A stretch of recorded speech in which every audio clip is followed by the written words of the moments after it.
Chapter 151. Dance of the Vine. If it were merely a mission failure, he wouldn't be so angry, but the problem was that his son died in this mission, so how could he calm down? One must know, his son was about to become an elite jonin, and in the future, he even had the potential to become a top-tier elite jonin. But now, in such an ordinary mission to rob goods, his most outstanding son actually died at the hands of the Kagaya clan. This matter absolutely cannot be left at that. However, the Kagaya clan was simply a behemoth to the Kato clan, and they absolutely could not afford to provoke them. After a long while, Kato Taka said in a low, grim voice, "Kagaya, my Kato clan cannot afford to provoke you, but someone else can." After much deliberation, Kato Taka, unable to swallow this insult, decided to outsource the task of avenging his son. That's right, not only do ordinary people entrust missions to ninja, but ninja clans also entrust missions to each other. Simply put, weaker ninja clans entrust tasks they cannot complete to larger clans, and larger clans also entrust simple, low-profit missions to smaller clans, thus forming a simple mission system between ninja clans.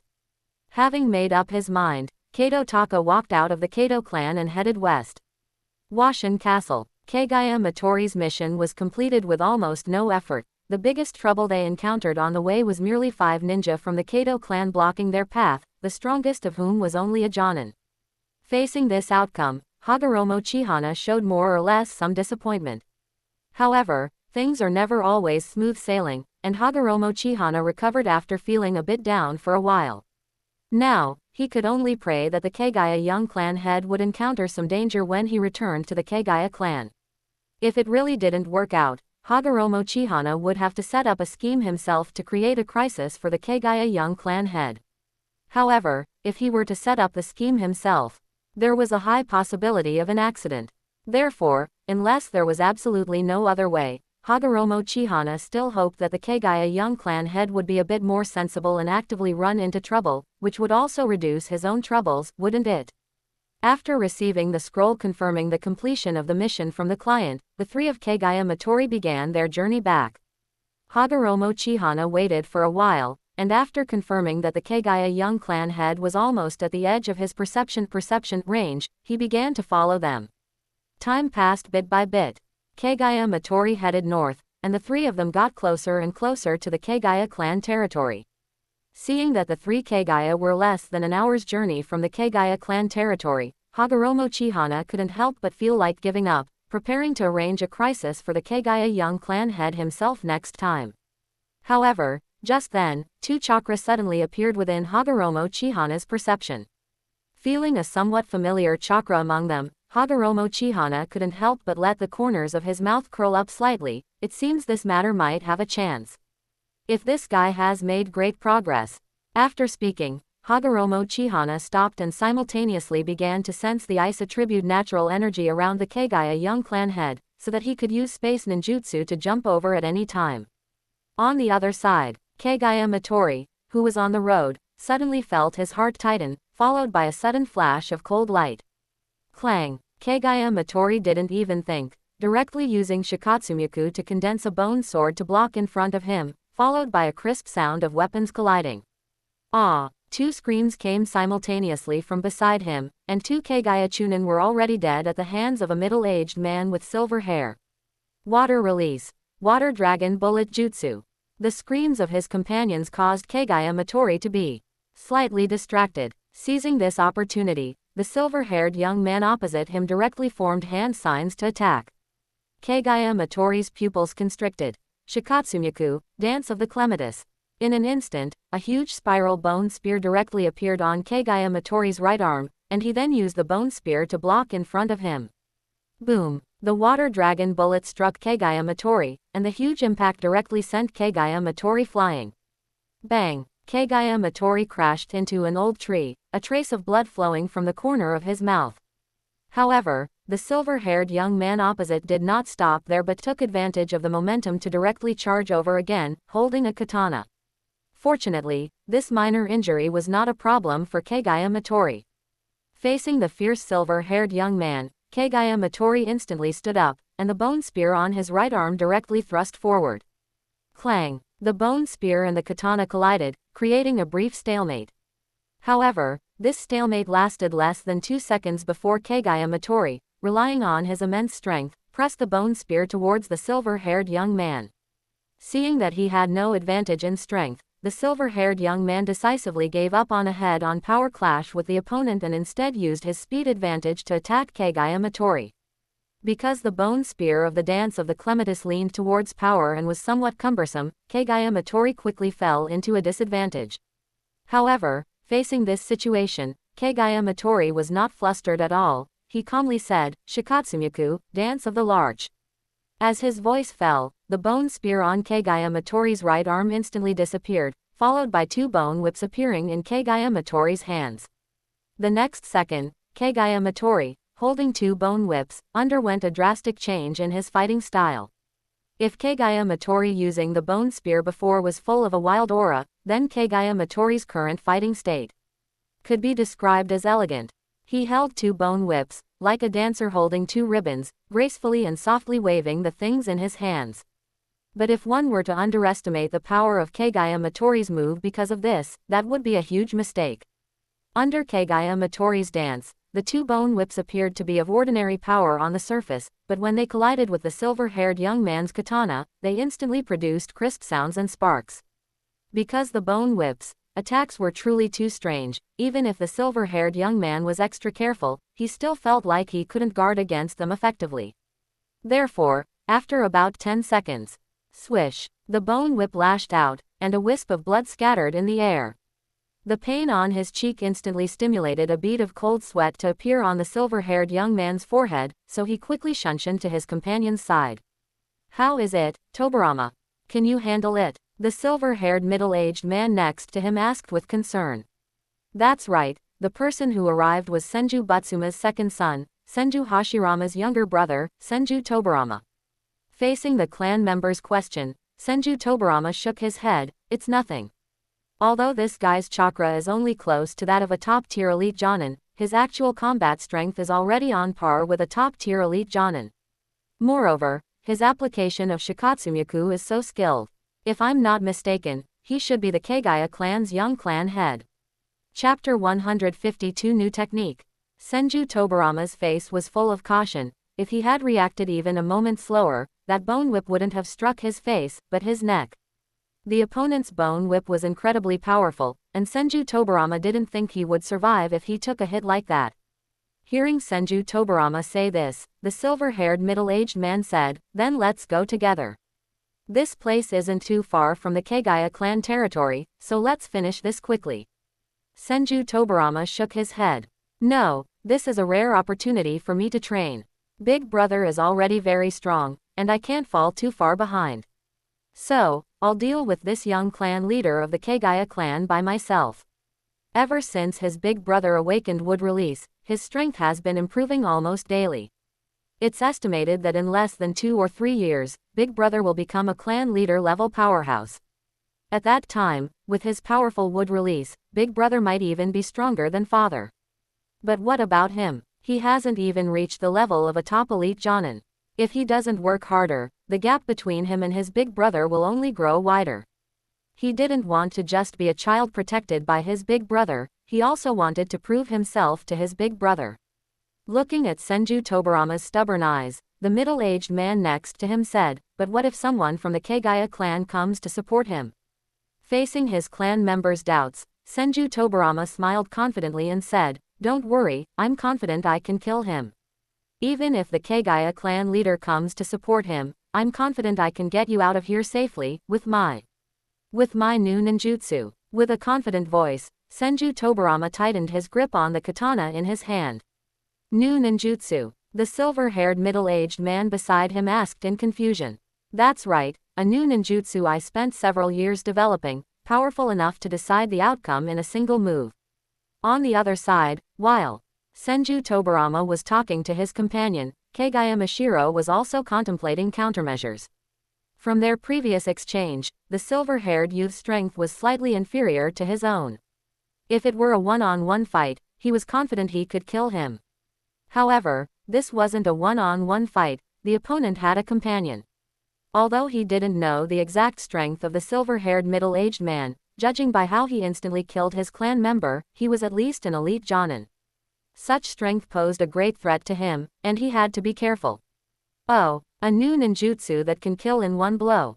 Kagaya Mashiro, who vaguely heard Senju Tobarama's whisper, sneered, then his chakra surged. Dead bone pulse, dance of the large. In an instant, Kagaya Mashiro's body was covered by a hard bone membrane, and numerous bone spikes protruded from his body. With such defense, even if he stood still and let someone stab him, it wouldn't necessarily harm Kagaya Mashiro. Senju Tobarama, facing Kagaya Mashiro, who looked like a porcupine, couldn't help but become serious, but even so, Senju Tobarama still didn't believe in his heart that he would fail. The next second, Senju Tobarama quickly formed hand signs, water release, water severing wave.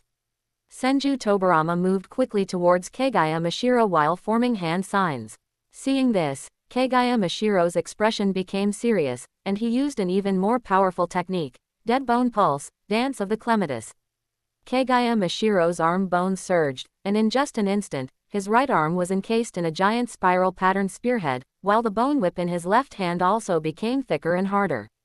Immediately after, Kagaya Mashiro directly used the giant spiral bone spear on his right arm to collide with Senju Tobarama's slender and sharp water spear. Sizzle! The water spear and bone spear collided, emitting a faint and sharp sound of flowing water. However, Senju Tobarama's water flow, which was strong enough to cut steel, did not harm the bone spear in the slightest. Not only that, but Kagaya Mashiro, enduring the pressure of the water spear, rapidly approached Senju Tobarama. HMPH. Soon, Kagaya Mashiro rushed in front of Senju Tobarama. He let out a low growl, and while the bone spear lunged at Senju Tobarama's chest, the bone whip in his left hand directly lashed out at Senju Tobarama's neck. At this point, a hint of panic finally appeared on Senju Tobarama's face. He held his katana and struck the tip of the bone spear, using the bone spear's immense power to quickly retreat before the bone whip could strike him. Seeing this, Kagaya Mashiro had no intention of stopping. He pursued Senju Tobarama directly with his right arm's spiral bone spear and his left hand's chain-like bone whip. Senju Tobarama, on the other side, retreated while a large amount of chakra surged within him, forming hand signs, water release, exploding water colliding wave. In an instant, a giant water dragon appeared in the air. The normally gentle water flow now exuded an incredibly violent aura. This is actually an clan's ultimate water release ninjutsu, exploding water colliding wave. I can't believe Tobarama has even learned this ninjutsu. No wonder he's confident he can defeat the Kagaya clan's young leader. On the other side, Kagaya Mashiro, looking at the dangerous water dragon in the air, stopped pursuing Senju Tobarama, his expression full of solemnity. Roar! The next second, the water dragon in the air roared, and its massive and violent body charged directly towards Kagaya Mashiro. Dead Bone Pulse, Dance of the Giant Clematis.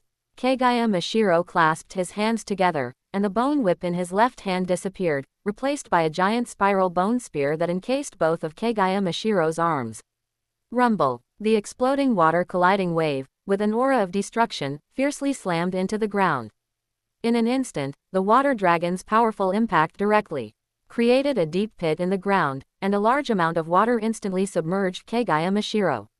Looking at all this, a smile appeared on Senju Tobarama's face, and he gasped slightly. However, 2 or 3 seconds later, a figure suddenly shot out of the water, and the giant bone spear flew in front of Senju Tobarama almost in the blink of an eye. Nani! Senju Tobarama's eyes instantly widened as he exclaimed, then quickly raised his katana to block in front of him. Clang! The immense impact instantly sent Senju Tobarama flying. After 2 somersaults in the air, Senju Tobarama hit a tree trunk and slid to the ground. HMPH. Kagaya Mashiro let out a long breath, releasing the stifling pressure that the exploding water colliding wave had brought him. Then, his giant bone spear arm surged, retracting into a small, sharp bone spear on his right arm. Not good. The silver-haired middle-aged man in the distance, seeing this, instantly narrowed his pupils and was about to rush forward to rescue Senju Tobarama. He had thought that Tobarama's exploding water colliding wave would be able to take care of that brat from the Kagaya clan, but he didn't expect that the Kagaya clan's brat would actually counterattack after being hit by the exploding water colliding wave. Are all the brats these days this powerful? Chapter 153 Flying Thunder God Slash. Under an ancient tree, Kagaya Mitake held a bone spear, ready to take the opportunity to finish off Senju Tobarama. At this moment, Senju Tobarama, sitting on the ground against the tree, fumbled with his legs, wanting to retreat, but with the tree behind him, he had nowhere to go. In this situation, an expression of panic and a hint of fear appeared on Senju Tobarama's face. In his haste, Senju Tobarama pulled out 2 kunai and threw them at Kagaya Mitake. However, no one noticed that despite the fear and a hint of panic on Senju Tobarama's face, the depths of his eyes held an unprecedented calmness. At the same time, the 2 thrown kunai had strange symbols carved on their handles, but unfortunately, Kagaya Mitake did not notice this. Has he run out of tricks? Kagaya Mitake muttered to himself expressionlessly, as the bone spear on his right arm fiercely stabbed towards Senju Tobarama. Flying Thunder God Slash. Swish. A slight distortion appeared at the tip of Senju Tobarama's blade, and then he instantly appeared behind Kagaya Mitake, holding the sword with both hands. Suddenly, Kagaya Mitake felt a pain in his abdomen, and then he immediately knelt on one knee, his face filled with pain. How could this be? Wasn't his body protected by the bone membrane of the Shikatsumuku? Even the ultimate technique, Exploding Water Dragon King Bullet, hadn't broken through his defense. How did this guy manage to injure him? Also, how did this guy disappear and then suddenly appear behind him? These 2 questions constantly stimulated Kagaya Matake's nerves, making him unable to understand how this insidious and cunning guy had done it. This guy clearly had a technique that could kill in one blow, yet he showed such a fearful expression. How shameless. Crash. Suddenly, the front half of Senju Tobarama's blade twisted and shattered in a bizarre manner. At the same time, Senju Tobarama was holding his katana, breathing heavily. If it hadn't been to break through the Shikatsumuku's defense just now, he wouldn't have attached the spatial power he hadn't fully mastered to the tip of his blade, causing him to expend a great deal of chakra. However, it now seemed that the consumption of this chakra was very worthwhile. After all, not just anyone could pierce the Shikatsumuku's defense. Tobarama, are you all right? The silver-haired middle-aged man landed beside Senju Tobarama with a worried expression. Senju Tobarama shook his head, then gasped and turned to look at Kagaya Mitake. HMPH, it's a pity this move missed. It didn't directly pierce his vital point. At this moment, the silver-haired middle-aged man breathed a sigh of relief, then looked at Senju Tobarama with curiosity and asked, Tobarama, what was that move you just used? Senju Tobarama smiled. It's a new ninjutsu I developed. You mean this is the new ninjutsu, not the Exploding Water Dragon King Bullet? Since I said it was a ninjutsu I spent many years developing, it must be a ninjutsu that our clan doesn't have. The silver-haired middle-aged man nodded thoughtfully. Is that so? Then, Senju Tobarama said no more, but walked to Kagaya Matake's side, holding his half-broken katana. Young clan head of the Kagaya, this is the end for you. Looking at Senju Tobarama who walked in front of him, Kagaya Matake's mouth was bleeding, and despair appeared on his face. Senju Tobarama had a move like Flying Thunder God Slash for a desperate counterattack, but he did not. Am I going to die here? Suddenly, a flash of ice appeared between the 2 of them. Frost Wind Blade. Swish. A cold light, like a blizzard, instantly flew towards Kagaya Mitake. Not good. Senju Tobarama's hair immediately stood on end, and he almost instinctively used the Flying Thunder God technique to leave his original position without thinking. Whoosh tilde. The cold light flashed. The silver-haired middle-aged man was just about to use the body flicker technique to dodge, when the snowy blade light swept past his body, opening a huge gash in his chest. But strangely, not a drop of blood flowed from the wound, and he himself seemed to react sluggishly, standing blankly in place, almost maintaining the astonished expression on his face without change. It turned out that the ice-release chakra contained in Hagoromo Senkin's blade directly froze the opponent's wound, and the yin-release power contained within it directly eroded the middle-aged man's soul through the wound. Therefore, this caused the opponent to exhibit such a posture. Behind Hagoromo Senkin, Kagaya Mitake breathed a sigh of relief as he looked at the figure that suddenly appeared. I'm temporarily saved. I just don't know if I'm really saved now, or if I've just escaped the wolf pack and fallen into the tiger's den. Looking at the silver-haired middle-aged man standing blankly in front of him, Higoromo Senkin casually stabbed his blade into the opponent's heart, then twisted it hard and pulled the blade out. As the blade was drawn out, the blood stains on the blade also froze, slowly detaching from the blade, and the blade itself regained its cold, gleaming appearance. Thud! The silver-haired middle-aged man's body stiffened and he fell heavily to the ground. Higoromo Senkin. Senju Tobarama stared at the figure opposite him with hatred in his eyes. How could this guy be here? Higoromo Senkin's lips curved slightly. Oh, Tobarama brat, after so many years, you still remember me, huh? HMPH. Senju Tobarama snorted coldly, not replying, but the expression on his face still showed his anger and hatred. At the same time, he glanced sideways at the corpse of his clansman lying on the ground. However, it was this glance that Higoromo Senkin seized as an opportunity. With a flash of ice, Higoromo Senkin instantly appeared beside Senju Tobarama, Frost Rasengan.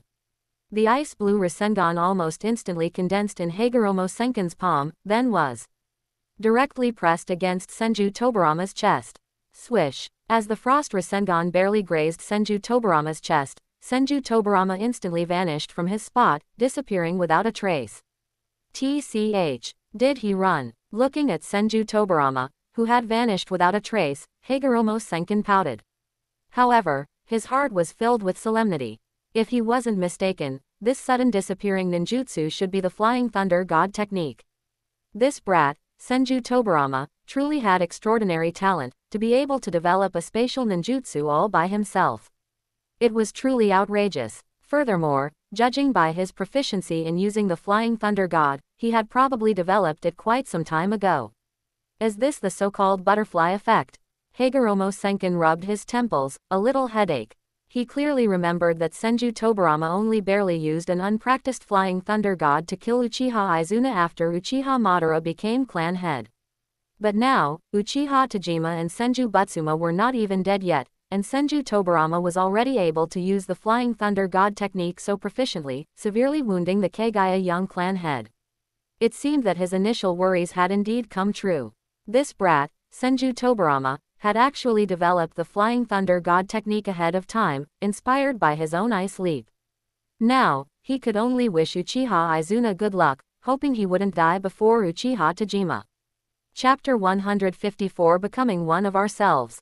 Who? A gasp from behind pulled Hagoromo Chiharu's thoughts back. He turned and walked over to Kagaya's young clan leader. Hey, how are you doing? Kagaya Machu sat on the ground, his left hand covering his wound, his right hand propping him up, his face full of wariness. Who are you? Hagoromo Chiharu. You can just call me Chiharu. Hagoromo Chiharu squatted down and replied with a smile. Looking at the person in front of him who seemed to bear him no ill will, Kagaya Machu hesitated. I'm Machu. Hagoromo Chiharu. Is he from the Hagoromo clan? Kagaya Machu mused. At the same time, he was also shocked by Hagoromo Chiharu's direct sincerity. Hagoromo Chiharu. The other party actually revealed his surname without hesitation. Was this really something that could happen in the Sengoku period? One must know that in the Sengoku period, it was an unspoken rule for strangers not to reveal their surnames to each other.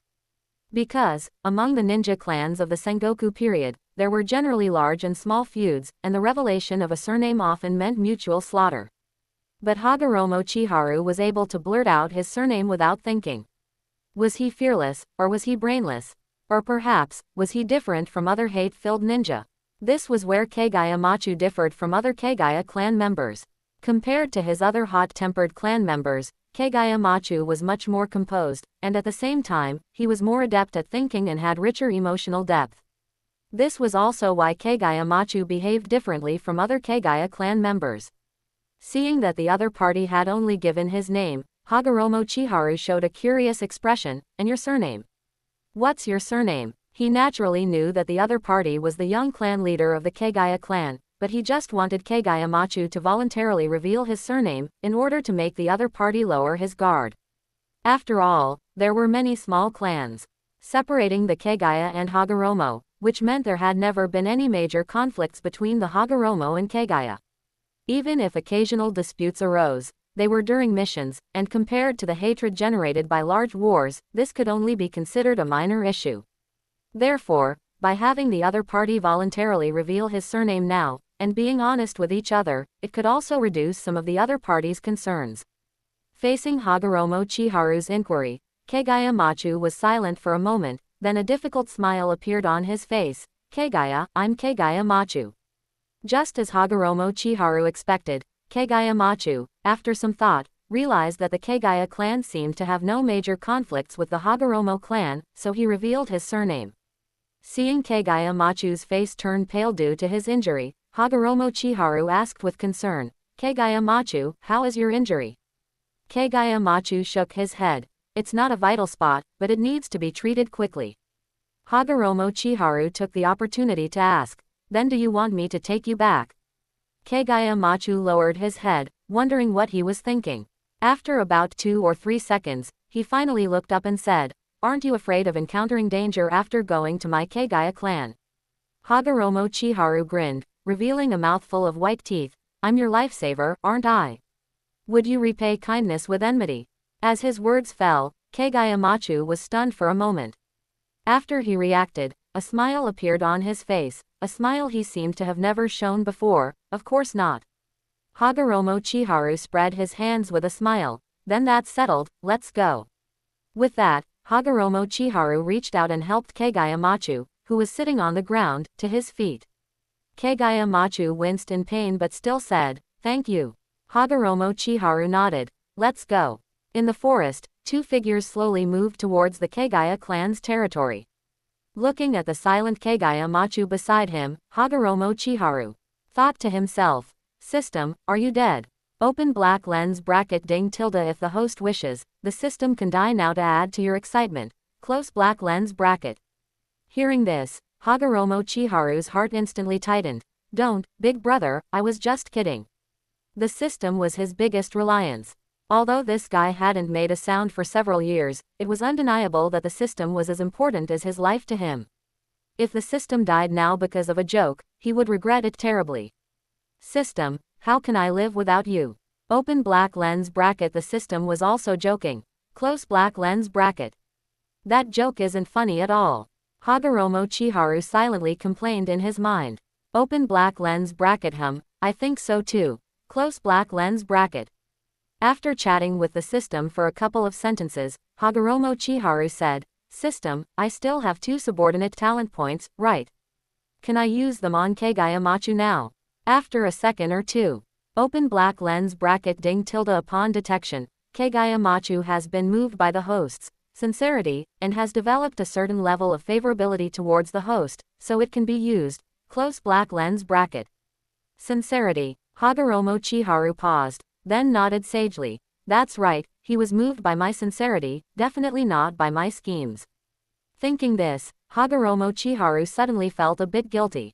Kagaya Machu, in this Sengoku era full of hatred and slaughter, chose to trust him, but he schemed against him, and he was even going to use the subordinate talent points on him, turning Kagaya Machu into his own person. Was this a bit too much? However, Hagoromo Chiharu's guilt lasted less than 2 seconds before he directly instructed the system. System, use the subordinate talent points on Kagaya Machu. Damn it, he wasn't a good person anyway, what was he feeling guilty about? Open black lens bracket ding tilde, 1 subordinate talent point has been used. After using the subordinate talent point, Kagaya Machu will awaken an ability suitable for him within 1 month, and his favorability towards the host will slowly increase until it reaches its maximum. Close black lens bracket. On the road, Kagaya Machu, who was walking forward, suddenly paused. Hagoromo Chiharu turned his head and asked, what's wrong? At the same time, he was also a little curious, had Kagaya Machu already shown some reaction after the subordinate talent point was used on him?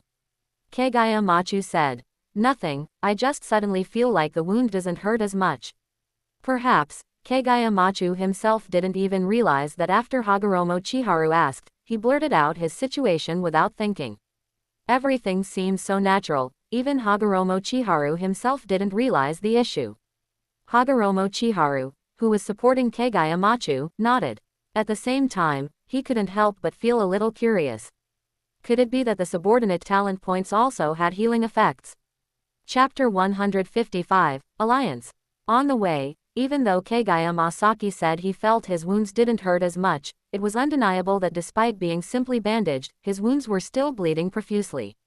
Seeing this, Hagoromo Chihin used his ice release ability to treat the other party's wounds.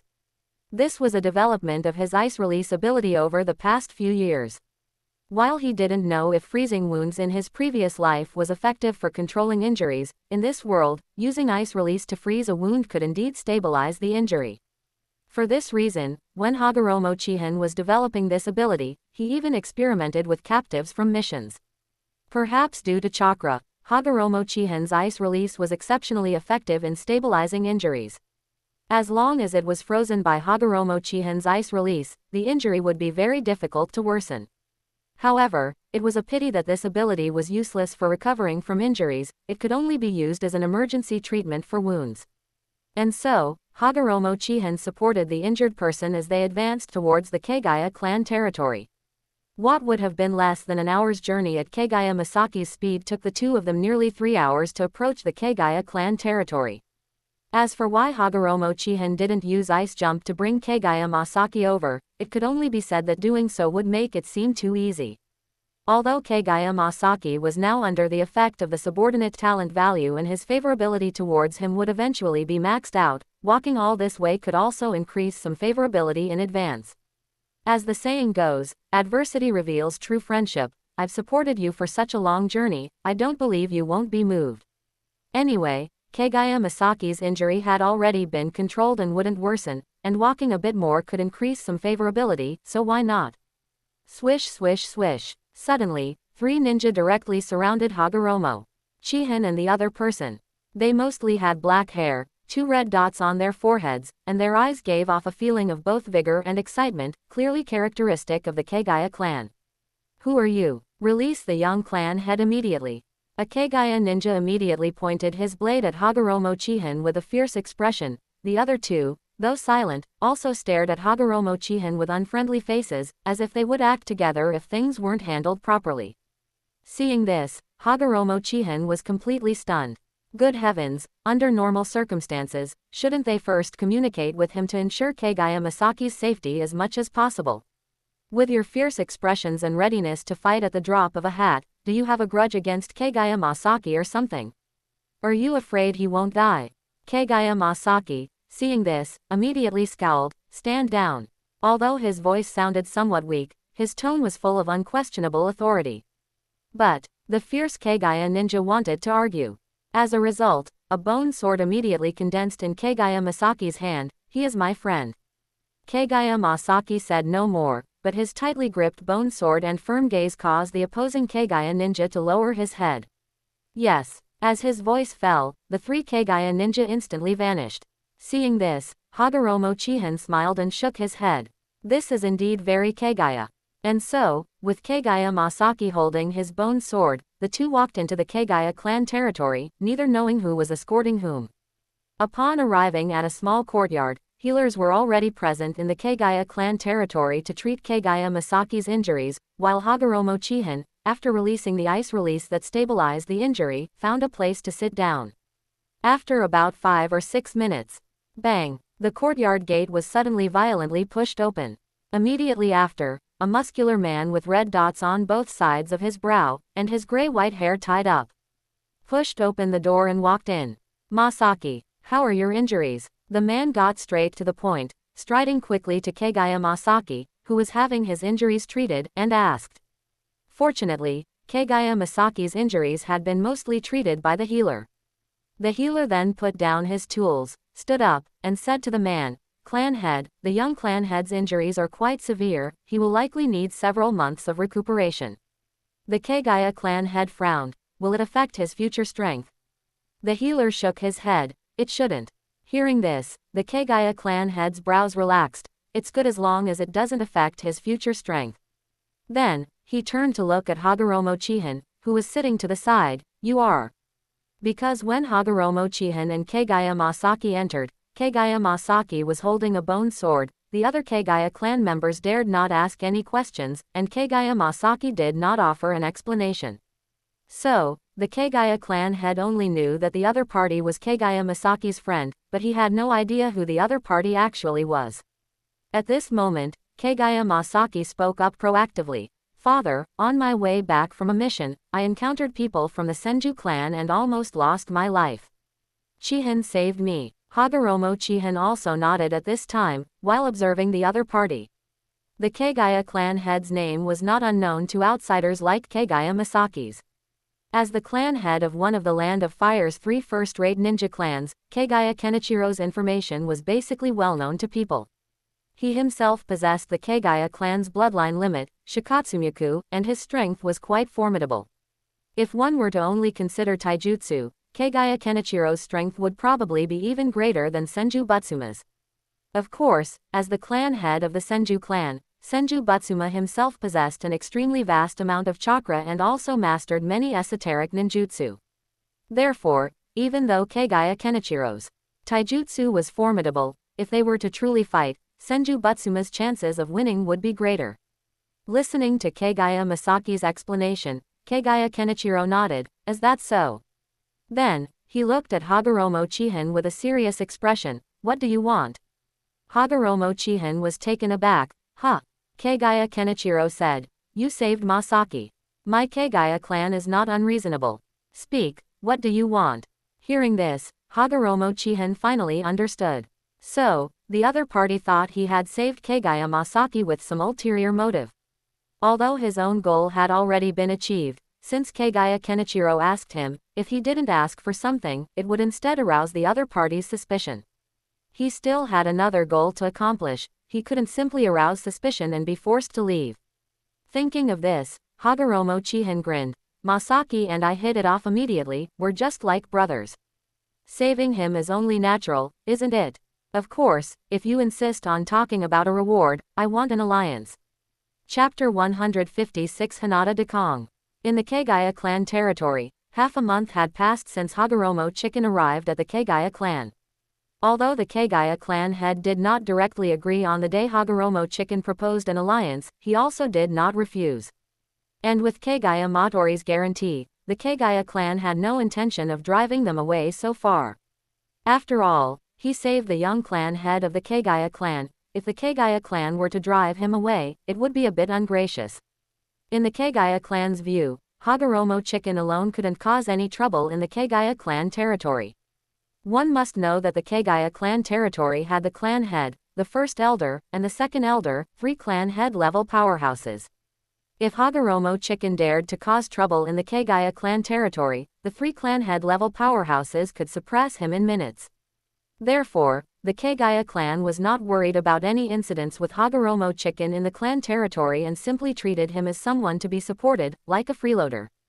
However, Hagoromo Chicken staying was not truly for the 3 meals a day in the Kagaya clan territory. After saving Kagaya Motori, and after a week of interaction, coupled with the influence of the subordinate talent value from the system, Kagaya Motori already had full trust in Hagoromo Chicken. Therefore, Hagoromo Chicken then received a crucial piece of news from Kagaya Motori. That was, the young clan head of the Hyuga clan, Hyuga Ikizoku, would be getting married in a little over a week, and this would be an excellent opportunity for Hagoromo Chicken to approach Hyuga Ikizoku. Now another week had passed. Hyuga Ikizoku would be getting married the day after tomorrow, and as an old ally of the Hyuga clan, the Kagaya clan would naturally be invited to the Hyuga clan territory for such an important event. Hagoromo Chicken had already discussed with Kagaya Motori that he would be brought to Hyuga Ikizoku's wedding the day after. Tomorrow is Kagaya Motori's friend. At that time, Hagoromo Chicken, upon entering the Hyuga clan territory, would find a way to establish a connection with Hyuga Ikizoku and then use the subordinate talent value on Hyuga Ikizoku. This way, the future clan heads of both the Hyuga clan and the Kagaya clan would become Hagoromo Chicken's people, and the first step in unifying the world would be taken.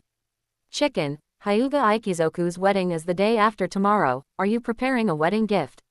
Kagaya Motori asked from the side. Hagoromo Chicken smiled and nodded. Of course, I can't show up empty-handed. Kagaya Motori said. You're right, but you don't have anything that can serve as a gift right now. Do you need me to prepare one for you? Hagoromo Chicken was stunned for a moment, then smiled. Then I'll trouble you. Kagaya Motori nodded. No problem. Hagoromo Chicken then asked. How are your injuries? Kagaya Motori lightly touched the wound on his abdomen.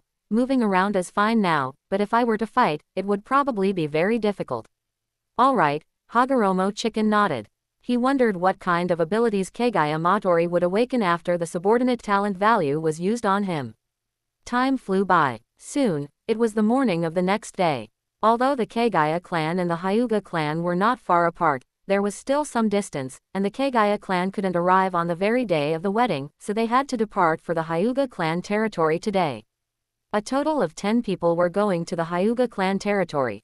Kagaya Kenichiro, the clan head of the Kagaya clan, the sons of the first elder and second elder, Kagaya Matori and Hagoromo Chicken, and 5 Kagaya clan members escorting the wedding gift. The group of 10, with a carriage, headed northwest from the Kagaya clan. As the sun slowly moved across the sky, they arrived at the foot of a mountain range at noon. Before they could proceed further, several figures emerged from the mountains. Leading them was a ninja who appeared to be in his 30s, wearing a white kimono, with white eyes in his eye sockets indicating his identity. He is the current head of the Hyuga clan, clan head Hyuga Tokukazu, Kagaya Matori whispered from the side. Hagoromo Chicken nodded, simultaneously observing the other party. Unlike after Konoha's establishment, when the Hyuga clan couldn't even produce a single prominent figure, and their only genius, Hyuga Neji, was ridiculously stabbed to death by a few wooden stakes. The current Hyuga clan was still very powerful. This clan head of the Hyuga clan before them was a well-known figure throughout the Land of Fire.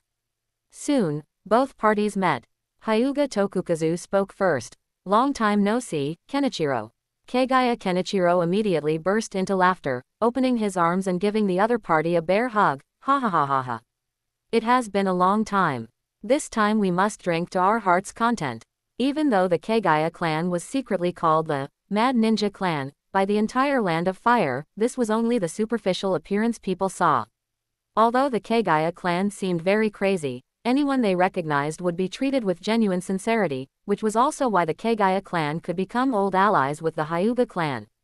After all, the Hyuga clan was a very traditional and rule-abiding ninja clan. If the Kagaya clan were truly mad, how could they become old allies? Even if their ancestors might have been relatives, the Hyuga clan would not be friends with a clan full of madmen, because you would never know what a madman would do next, and being friends with such people would mean you were tired of living. Therefore, from this perspective, the Kagaya clan was somewhat similar to the Uchiha clan. They both had a crazy gene and would genuinely treat those they recognized.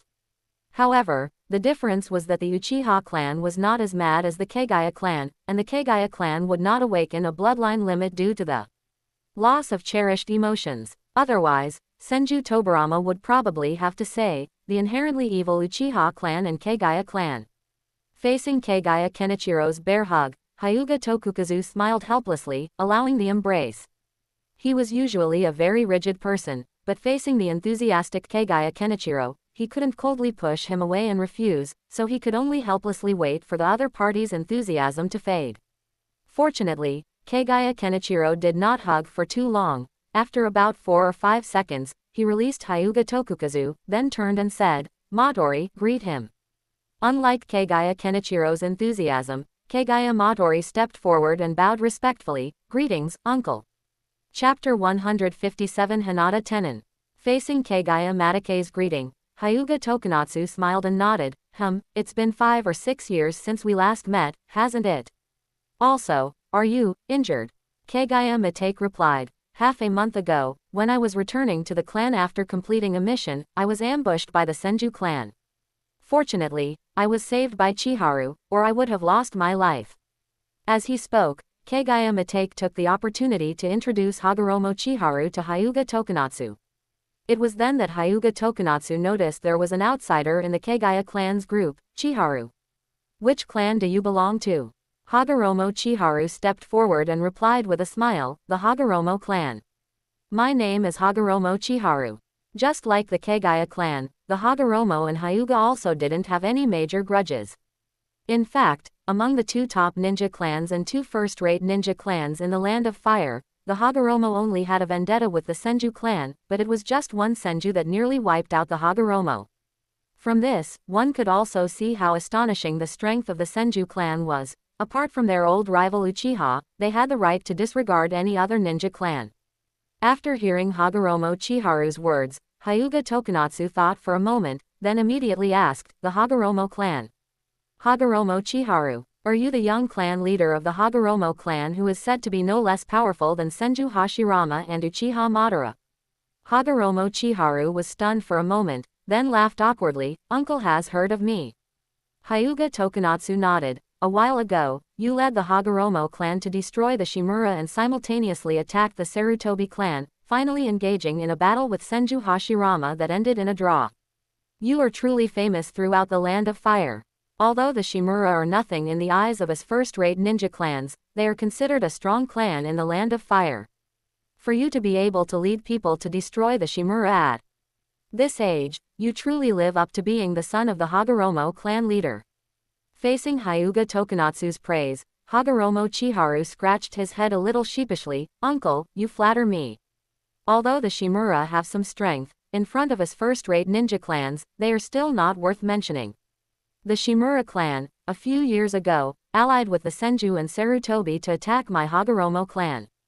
If I didn't retaliate, what face would the Hagoromo have to be called a first-rate ninja clan of the Land of Fire alongside the Hyuga and Kagaya?" In his words, Hagoromo Chiharu subtly drew the three clans closer. "That's true." Kagaya Kenichiro, who was beside them, immediately echoed after hearing Hagoromo Chiharu's words, "We first-rate ninja clans are not something that any trash can casually provoke. For such garbage that dares to poke the tiger's whiskers, only destroying them is the right course of action." Hyuga Tokunatsu also nodded in agreement. For these first-rate bloodline clans, they naturally look down on those mediocre small clans.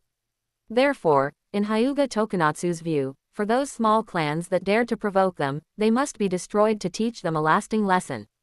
These first-rate ninja clans are not something that any trash can try to scam. After a few casual chats, Hyuga Tokunatsu led the 10 people towards the Hyuga clan's territory. The Hyuga clan's territory is located deep in the mountains, with only one road for internal and external passage. Coupled with the Hyuga clan's Byakugan, a reconnaissance tool, others are often discovered by the Hyuga clan before they even get close to this mountain range. Therefore, the location of the Hyuga clan's territory can be said to be easy to defend and difficult to attack. Among the many clan territories in the ninja world, the Hyuga clan's geographical advantage is extremely superior. After walking for more than half an hour, everyone finally arrived at the Hyuga clan's territory. Because of Hyuga Ikizoku's wedding, the Hyuga clan's territory was decorated very festively. Hyuga Tokunatsu led the 10 people to a large courtyard.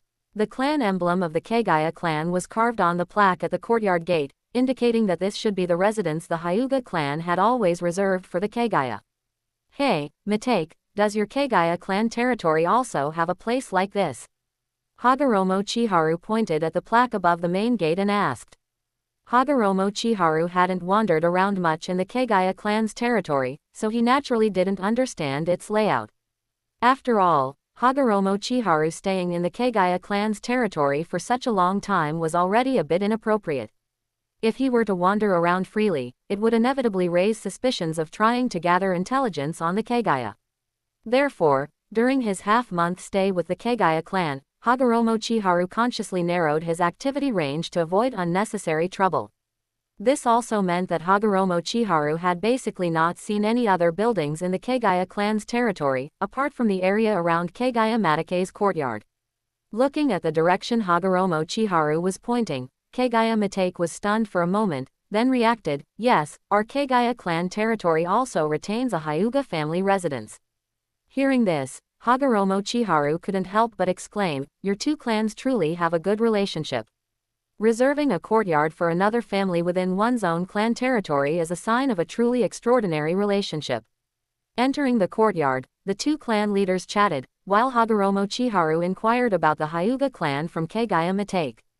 After an unknown amount of time, a young man with pure white eyes walked in. After bowing to Kagaya Kenichiro, he walked towards Hagoromo Chiharu. "Mitake, long time no see." Hyuga Ikizoku smiled and greeted Kagaya Mitake. Kagaya Mitake also replied, "Long time no see."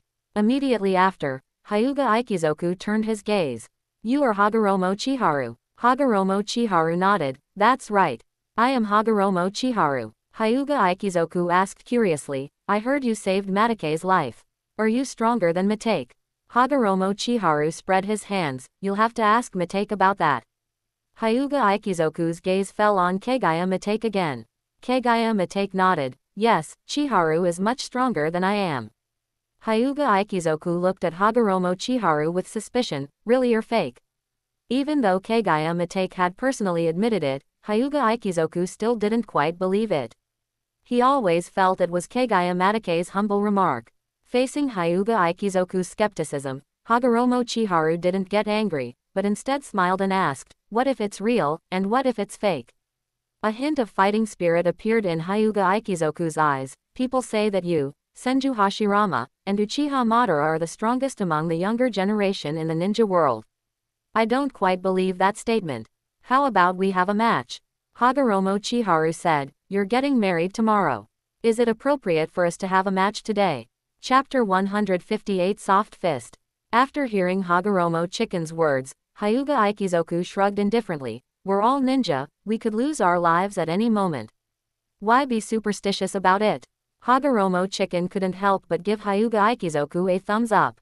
I really admire people like you who are so uninhibited.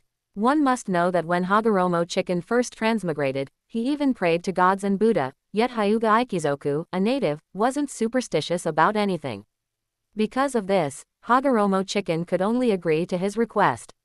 Since you don't mind, then let's do it, Hagoromo Chicken said with a smile to Hyuga Aikizoku. Seeing Hagoromo Chicken agree so readily, Hyuga Aikizoku turned and walked out. Follow me, we'll go to the training ground. Hagoromo Chicken and Kagaya Matori exchanged glances. Kagaya Matori showed a helpless expression, then the two followed. Since the Hyuga clan territory occupied a large portion of this mountain range, the Hyuga clan's training ground was also quite vast. At this time, many Hyuga clan members were training on the training ground. Of course, most of these trainees were branch family members. After all, main family members had their own independent training grounds and were taught by their elders, so only branch family members would come to such public places to train. Upon seeing Hyuga Aikizoku arrive, the branch family members on the training ground all stopped and respectfully saluted Hyuga Aikizoku, young clan head. Hyuga Aikizoku nodded. No need for formalities. After receiving Hyuga Aikizoku's reply, these branch family members ended their salute and stood to the side. Watching this scene unfold on the training ground, Hagoromo Chicken couldn't help but shake his head inwardly. They were all members of the same clan, yet they had to be divided into main family and branch family.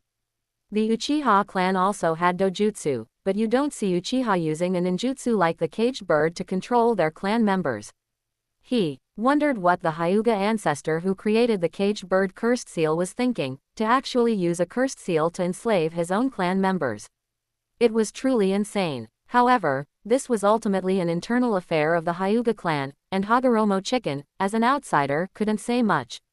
Perhaps when Hagoromo Chicken possessed enough strength to control the Hyuga clan, he would make changes to the Hyuga clan's system. After the Hyuga branch family members cleared the training ground, Hyuga Aikizoku walked to the center of the training ground, and Hagoromo Chicken also walked to stand opposite Hyuga Aikizoku. At this moment, the Hyuga branch family members present roughly understood what the two were about to do. As the young clan head going to spar with that person? Who is that person? I don't know, he seems to have come with the Kagaya clan, so he should be a Kagaya clan member too. The Hyuga branch family members whispered among themselves. At this moment, Kagaya Matori, who was standing nearby, voluntarily explained, he is not from our Kagaya clan. He is Hagoromo Chicken, the young clan head of the Hagoromo clan, a true genius. Kagaya Matori's voice carried a tone of approval and a hint of respect.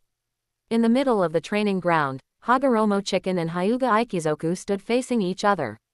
You are the guest, so you make the first move. Hyuga Aikizoku extended his right hand, adopting the stance of gentle fist art, and spoke to Hagoromo Chicken. Hagoromo Chicken didn't move, but smiled. When in Rome, do as the Romans do. You go first. From Hagoromo Chicken's perception, Hyuga Aikizoku's strength was only slightly stronger than Kagaya Matori's. If Hagoromo Chicken were serious, he could easily crush Hyuga Aikizoku in minutes. After all, his advanced ninjutsu, White Tiger's Descent, was no joke. As the saying goes, under the white tiger, all beings are equal. For someone like Hyuga Aikizoku, who was barely a top-tier elite jonin, a single claw from the ice tiger could directly incapacitate him. Facing Hagoromo Chicken's deference, Hyuga Aikizoku took a deep breath, deciding to make the first move. Although he didn't think he would be much weaker than Hagoromo Chicken, the rumors in the Land of Fire that Hagoromo Chicken, Uchiha Madara, and Senju Hashirama were the strongest of the younger generation in the ninja world were definitely not baseless. Facing such an opponent, he absolutely could not be careless. Whoosh tilde. A gentle breeze blew, and Hyuga Aikizoku instantly appeared beside Hagoromo Chicken. Gentle fist art, 8 trigrams 64 palms.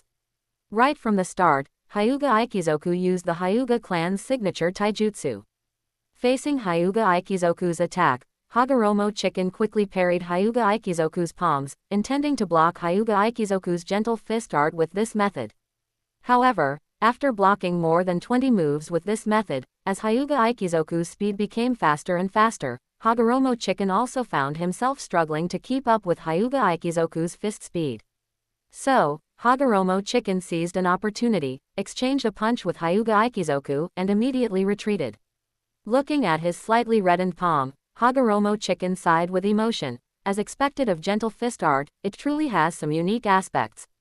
He had only taken one hit, and the chakra flow in his right hand was already somewhat obstructed. It seemed that when fighting the Hyuga clan, he absolutely had to be careful of their pressure point techniques. A thought flashed through his mind, and Hagoromo Chicken suddenly unleashed chakra, clearing the meridians in his right hand that were obstructing chakra flow, allowing the chakra in his right hand to resume its circulation. At the same time, Hyuga Aikizoku pursued again. Gentle fist art, 8 trigrams, striking palm. Chakra erupted from the acupoints in Hyuga Aikizoku's right hand, directly attacking Hagoromo Chicken.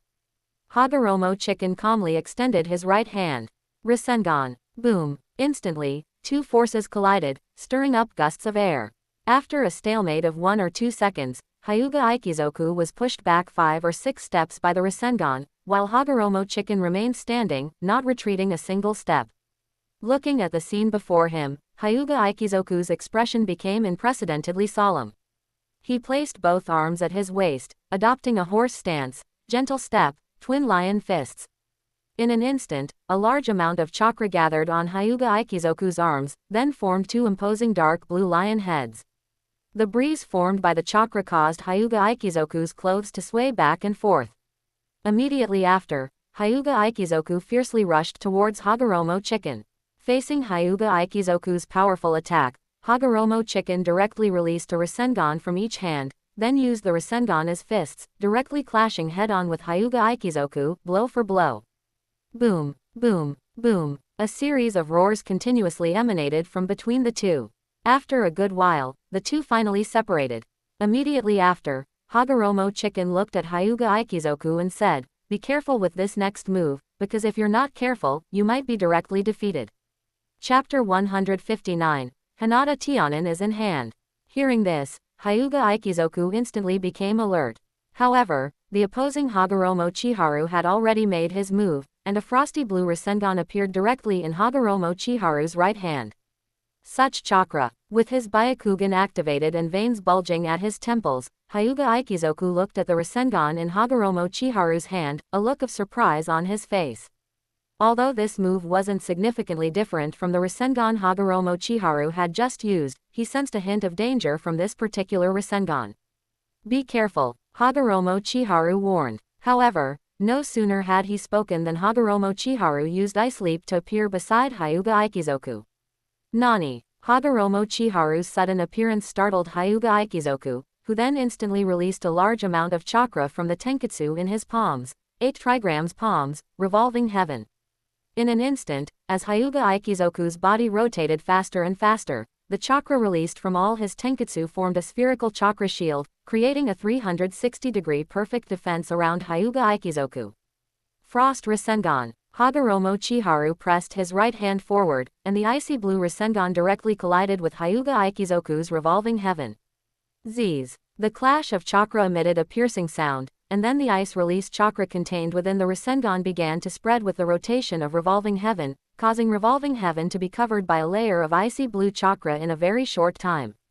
At this moment, Hagoromo Chiharu did not stop releasing the Frost Rasengan, and in order to resist this ninjutsu, Hyuga Aikizoku also did not stop performing revolving heaven. After about 10 seconds, as the outside of revolving heaven became increasingly covered by ice release chakra, some yin release chakra also permeated his body without Hyuga Aikizoku noticing. Slowly, the Rasengan disappeared, and Hagoromo Chiharu retreated, causing Hyuga Aikizoku to stop releasing. Revolving heaven. Hyuga Aikizoku secretly breathed a sigh of relief. Performing revolving heaven for such a long time was no small pressure for him. You lost. Suddenly, a voice came from behind him, and Hyuga Aikizoku's body stiffened. He saw that in Hyuga Aikizoku's 360-degree Byakugan field of vision, Hagoromo Chiharu had somehow appeared behind him, and was now pressing a hand blade against the back of his neck. How could? Under the erosion of yin release chakra, Hyuga Aikizoku's thinking ability had been slowed down considerably, so even with the Byakugan, he hadn't noticed when Hagoromo Chiharu had appeared behind him. Coming back to his senses, Hyuga Aikizoku's eyes showed a hint of dejection. I lost. Hagoromo Chiharu lowered his right hand and walked in front of Hyuga Aikizoku. After about 2 or 3 seconds, Hyuga Aikizoku looked up at Hagoromo Chiharu. Your strength is indeed formidable. It's no wonder you're called one of the strongest of the young generation in the Sengoku period, alongside Uchiha Madara and Senju Hashirama. Hagoromo Chiharu smiled. Thank you for the compliment.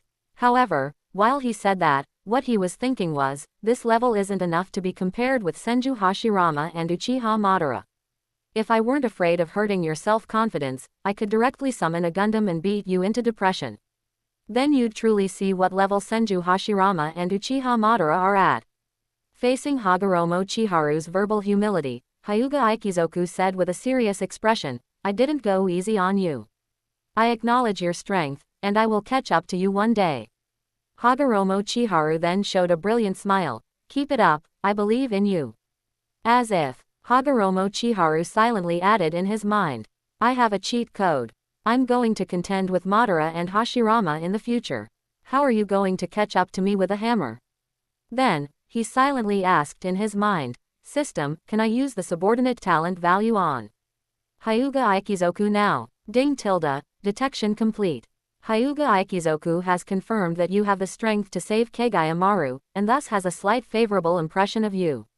You may use the subordinate talent value. Hearing this, Hagoromo Chiharu couldn't help but inwardly complain. Damn it, Hyuga Aikizoku, with his serious face, said he wanted to catch up to me, and I thought he already had a high level of favorability towards me. I didn't expect that he only had a tiny bit of favorability because he confirmed I saved Kagaya Maru. I've always thought your Hyuga clan were honest people, but I didn't expect you to also put on a show. Fortunately, using the subordinate talent value only requires the target to have a slight favorable impression of oneself. Otherwise, wouldn't I have to scheme? No, continue to gain Hyuga Aikizoku's favorability. System, use the subordinate talent value on Hyuga Aikizoku, Hagoromo Chiharu instructed the system. Ding tilde, 1 point of subordinate talent value has been used. After using the subordinate talent value, Hyuga Aikizoku will awaken an ability suitable for him within 1 month, and his favorability towards the host will slowly increase until it reaches maximum. Suddenly, Hyuga Aikizoku's body stiffened, and then his entire demeanor changed, his strength directly breaking through to the level of a top-tier elite jonin. Seeing this, Hagoromo Chiharu was also slightly surprised, but then he reacted. Hyuga Aikizoku's situation was quite similar to Hagoromo Masakata's back then. At that time, Hagoromo Masakata was already on the verge of becoming an elite jonin, so after the subordinate talent value was used on him, he immediately broke through to elite jonin. Now, Hyuga Aikizoku is in a similar situation. He already had 1 foot in the door of being a top-tier elite jonin, so after the subordinate talent value was used, he naturally broke through immediately. However, what made Hagoromo Chiharu curious was that Kagaya Maru had been using the subordinate talent value for over half a month, yet she still hadn't broken through. Was she being held back by her injuries? At this moment, Hyuga Aikizoku also came back to his senses. Ha ha ha ha ha, he burst into joyous laughter. Getting married tomorrow and having a breakthrough in strength today, this was simply a double blessing. Then, Hyuga Aikizoku looked at Hagoromo Chiharu with a smiling face. Chiharu, I've broken through. How about it? Want to have another match? Really? Are you sure? Hagoromo Chiharu immediately looked at Hyuga Aikizoku with a playful expression. Little brother, you seem a bit overconfident after just breaking through. Ah, Hyuga Aikizoku paused. Not entirely sure. Chapter 160 People from the Zong family. Ultimately, because Hyuga Aikizoku gave up halfway, the two of them once again didn't end up fighting. Although before his breakthrough, Hyuga Aikizoku already possessed strength comparable to a top-tier elite Jonin, after his breakthrough, his strength became even more exceptional among top-tier elite Jonin. However, such strength was undoubtedly no match for Uchiha Madara's Susanoo. If Uchiha Madara were to get serious, he could easily beat the crap out of Hyuga Aikizoku in minutes. If he didn't get the crap beaten out of him, it would only mean Hyuga Aikizoku had a clean bowel movement that morning. Therefore, Hyuga Aikizoku's giving up halfway also saved him from a severe beating, which, for Hyuga Aikizoku, who was getting married the next day, was certainly a good thing. As the three departed, the Hyuga branch family members in the training ground gradually began to discuss among themselves. That guy is so strong. The young clan head is actually not his opponent. The young clan head must have been careless and didn't dodge, otherwise, he should have been able to avoid that last move. I think so too. Also, the young clan head has now reached the strength of a top-tier elite Jonin. If they fought again, that person named Hagoromo Chihin definitely wouldn't be the young clan head's opponent. Exactly. Amidst the discussions of the Hyuga branch family, they quickly reached a consensus. The person named Hagoromo Chihin was definitely not the young clan head's opponent after his breakthrough. Furthermore, Hagoromo Chihin, Uchiha Madara, and Senju Hashirama were now known as the three strongest of the younger generation in the Land of Fire, and the young clan head's current strength was already enough to defeat Hagoromo Chihin. Didn't that mean the young clan head already possessed the same strength as the Senju and Uchiha young clan heads? If things continued this way, once the young clan head fully matured, the Hyuga clan head would also possess top-tier strength comparable to the Senju and Uchiha clan heads.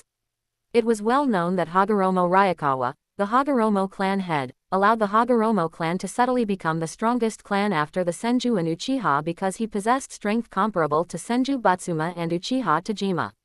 It wasn't until a few years ago that the Hagoromo clan was besieged by the Senju, Sarutobi, and Shimura clans, suffering heavy losses, which made the Hagoromo clan the weakest among the three first-rate ninja clans in the Land of Fire. However, a while ago, Hagoromo Chihin, the young clan head of the Hagoromo clan, directly led the Hagoromo clan to destroy the Shimura clan, and then intimidated the Sarutobi clan. If it weren't for the Inoshika-cho clan heads and Senju Hashirama assisting the Sarutobi clan at that time, it's highly likely the Sarutobi clan would also have been annihilated. It was precisely this battle that made many ninja clans in the Land of Fire realize that even though the Hagoromo clan suffered heavy losses a few years ago, its strength was still not to be underestimated. And now, the Hagoromo clan had not fully recovered, while Hyuga Aikizoku had gained strength, comparable to the Senju and Uchiha young clan heads. After a few years, when Hyuga Aikizoku fully matured, the Hyuga clan could hope to become the strongest clan after the Senju and Uchiha. Thinking of this, these people from the Hyuga branch family immediately felt excited. Days and months passed, and time quickly arrived at the next day. Today was the wedding day of Hyuga Aikizoku, the young clan head of the Hyuga clan, so the entire Hyuga clan territory was unusually lively. As Hyuga Aikizoku's father and the Hyuga clan head, Hyuga Tokuma, had a constant smile on his face today after learning of Hyuga Aikizoku's increased strength. After all, with his son marrying and also having a breakthrough in strength, how could such a double blessing not make him happy? At this moment, Hagoromo Chihin sat at a table with Kagaya Matori and the sons of two other Kagaya elders, with 4 Hyuga clan members beside them, 2 men and 2 women, all from the main family. Although it was unknown how many main family members the Hyuga clan had after Konoha's establishment, at present, all of the Hyuga clan's main family members were present. These included Hyuga Tokuma and 2 elders seated at the head table, as well as the eldest sons of the 2 elders and their wives at Hagoromo Chihin's table. Of course, besides them, there were two other main family members, Hyuga Ikizoku and his fiancée. The Hyuga clan's main family now consisted of these three families, a total of 9 people. I heard you defeated Ikizoku. A Hyuga main family member looked at Hagoromo Chihin curiously. And you are? Hagoromo Chihin asked. My name is Hyuga Sojin, and I am the son of the great elder. Hyuga Sojin replied with a smile. Hagoromo Chihin nodded. I just luckily won a move or two against Ikizoku. After all, he was currently on the Hyuga clan's territory, and it was Hyuga Ikizoku's wedding day, so he had to show due respect. Hyuga Sojin smiled and said, it shouldn't be as simple as luck, right? I chatted with Ikizoku last night, and I've never seen him praise someone so highly. That's because he was affected by my subordinate talent value. Hagoromo Chihin silently said in his heart, then turned to reply, do you know him well? Hyuga Sojin nodded. Of course, the one Ikizoku is going to marry is my younger sister. Oh, Hagoromo Chihin was a little surprised, then looked up and smiled at the other party, congratulations, congratulations. After this exchange, Hagoromo Chihin became familiar with the 4 Hyuga main family members at the table. During the subsequent conversation, Hagoromo Chihin also learned some not-so-secret information about the Hyuga clan. For example, the wives of these 2 Hyuga main family members were not from the main family, but because they had arranged marriages with the 2 boys when they were young, they avoided the fate of being bound by the caged bird. This was also the only chance for the branch family to change their fate. As long as a girl from the branch family in the same generation could be born in the same year or within 2 years as a child from the main family, and show enough intelligence before the caged bird seal was uniformly inscribed at the age of 3, there was a certain chance to escape the fate of becoming a caged bird. After all, the wife of a main family member couldn't possibly live her entire life with the caged bird seal, could she? And this information was something Kagaya Matori had not told Hagoromo Chihin before, which allowed Hagoromo Chihin to understand the Hyuga clan a little more. Chapter 161 Kudzu Route. While everyone was chatting, the auspicious time arrived. There weren't many guests present, just the Otsutsuki clan, the Hyuga clan, and Hagoromo Chihana. Thus, the wedding proceeded smoothly, and Hagoromo Chihana also met Hyuga Ikizoku's wife. She didn't seem very old, likely just reaching marriageable age when she married Hyuga Ikizoku. From her appearance, she bore some resemblance to the future Hyuga Hinata, though it was unknown if her personality was as shy as Hyuga Hinata's. The wedding concluded uneventfully, and Hagoromo Chihana achieved his goal for coming to the Hyuga clan, turning Hyuga Ikizoku, the future clan head of the Hyuga clan, into one of his own. After staying with the Hyuga clan for 3 days, Kagaya Kenichiro led the Otsutsuki clan and Hagoromo Chihana back to the Otsutsuki territory. By now, Hagoromo Chihana's 2 missions since leaving the Hagoromo territory had been completed smoothly. Although during this time he encountered Senju Tobarama, that detestable brat, and he had even mastered the Flying Thunder God technique, which was a rather vexing matter. But precisely because Senju Tobarama had mastered the Flying Thunder God technique, posing a threat to Kagaya Machu's life, he was able to seize the opportunity to extend a helping hand to Kagaya Machu, thereby gaining Kagaya Machu's favor, and ultimately successfully turning both Kagaya Machu and Hyuga Ikizoku into his future helpers. So, if he considered it this way, he might even have to thank Senju Tobarama. In Kagaya Machu's courtyard, Hagoromo Chihana lay under a tree, gazing up at the night sky. Tonight's night sky was exceptionally clear. The shimmering Milky Way and the bright full moon made the night exceptionally beautiful.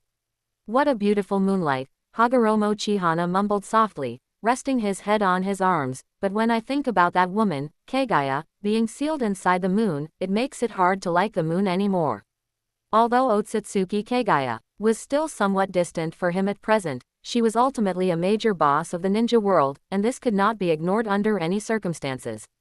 Thinking of this, Hagoromo Chihana also recalled Black Zetsu, that old schemer nicknamed Otsutsuki Chenxiang. He was also an opponent not to be overlooked. Although Black Zetsu had shown no signs of emerging so far, he still needed to maintain a certain level of vigilance against this old schemer. However, there was no need to worry too much. Not to mention that Hagoromo Chihana currently had no ability to deal with Black Zetsu. Black Zetsu himself might not even pay attention to him. After all, for Black Zetsu, rescuing his mother was paramount, everything else was unimportant. Black Zetsu had been in the ninja world for so many years. As soon as Indra reincarnated, Black Zetsu's attention would basically be entirely focused on Indra's reincarnation. Because in this world, only Indra's reincarnated self could be lured by Black Zetsu, thereby rescuing his mother, Otsutsuki Kagaya. At this time, it was the growth period of Uchiha Madara, Indra's reincarnated self, so it was highly unlikely that Black Zetsu would shift his attention away from Madara. Black Zetsu truly became active after the Valley of the End battle, when Uchiha Madara obtained Senju Hashirama's flesh and thus had the potential to awaken the Rinnegan. Before that, Black Zetsu had barely shown his face in the ninja world. Therefore, if he wanted to find Black Zetsu now, it would undoubtedly be harder than ascending to heaven. At this moment, Kagaya Machu also walked out of the house. When he heard Hagoromo Chihana mumbling about some Kagaya woman, he couldn't help but walk over and ask, "Chihana, have you fallen for one of the girls from our Otsutsuki clan?" Hearing this, Hagoromo Chihana was stunned for a moment, then quickly shook his head in denial. "How is that possible? You misheard. The Otsutsuki clan was a ninja clan that manipulated bones." Hagoromo Chihana couldn't help but shiver at the thought of a woman suddenly sprouting numerous bone spikes from her body. How could he possibly like such a woman? Seeing Hagoromo Chihana say this, Kagaya Machu also sat down beside him. "Then perhaps I misheard." Hagoromo Chihana propped himself up with his hands behind him. "Machu, I'm going back to Hagoromo tomorrow." He had been out for so long, and the tasks that needed to be done were complete, so it was time for him to return. Kagaya Machu nodded. "I'll see you off tomorrow." Hagoromo Chihana asked somewhat curiously, "Have you felt any changes in your body recently?" Logically speaking, Kagaya Machu had used the subordinate talent value, and half a month had passed. No matter what, there should have been some reaction, yet he saw no changes in Kagaya Machu so far. Hearing Hagoromo Chihana's question, Kagaya Machu thought carefully. "It seems not right." "Is that so?" Hagoromo Chihana said with some disappointment. He had hoped to know what ability Kagaya Machu would awaken before he left Otsutsuki, but now it seemed this wish would go unfulfilled. Seeing Hagoromo Chihana's expression, Kagaya Machu thought more carefully, then suddenly said, "Wait. It's not like there are no changes." "Oh." Hagoromo Chihana looked at Kagaya Machu with curiosity. Kagaya Machu said, "Everyone in our Otsutsuki clan who awakens the Shikatsumyaku is tormented by the bloodline disease, and those suffering from it need to use a medicinal herb called Kakukatsukin to suppress its recurrence. Before, it would basically recur every 6 months for me, but this time, it seems more than 10 days have passed beyond the 6-month deadline and there's still no sign of recurrence. Additionally, I feel my recovery speed seems to be a bit faster than before. I wonder if these count as the changes you mentioned." Hearing this, Hagoromo Chihana nodded thoughtfully. He naturally knew that the Otsutsuki clan had a bloodline disease. After all, Kimimaro in later generations died young because of it.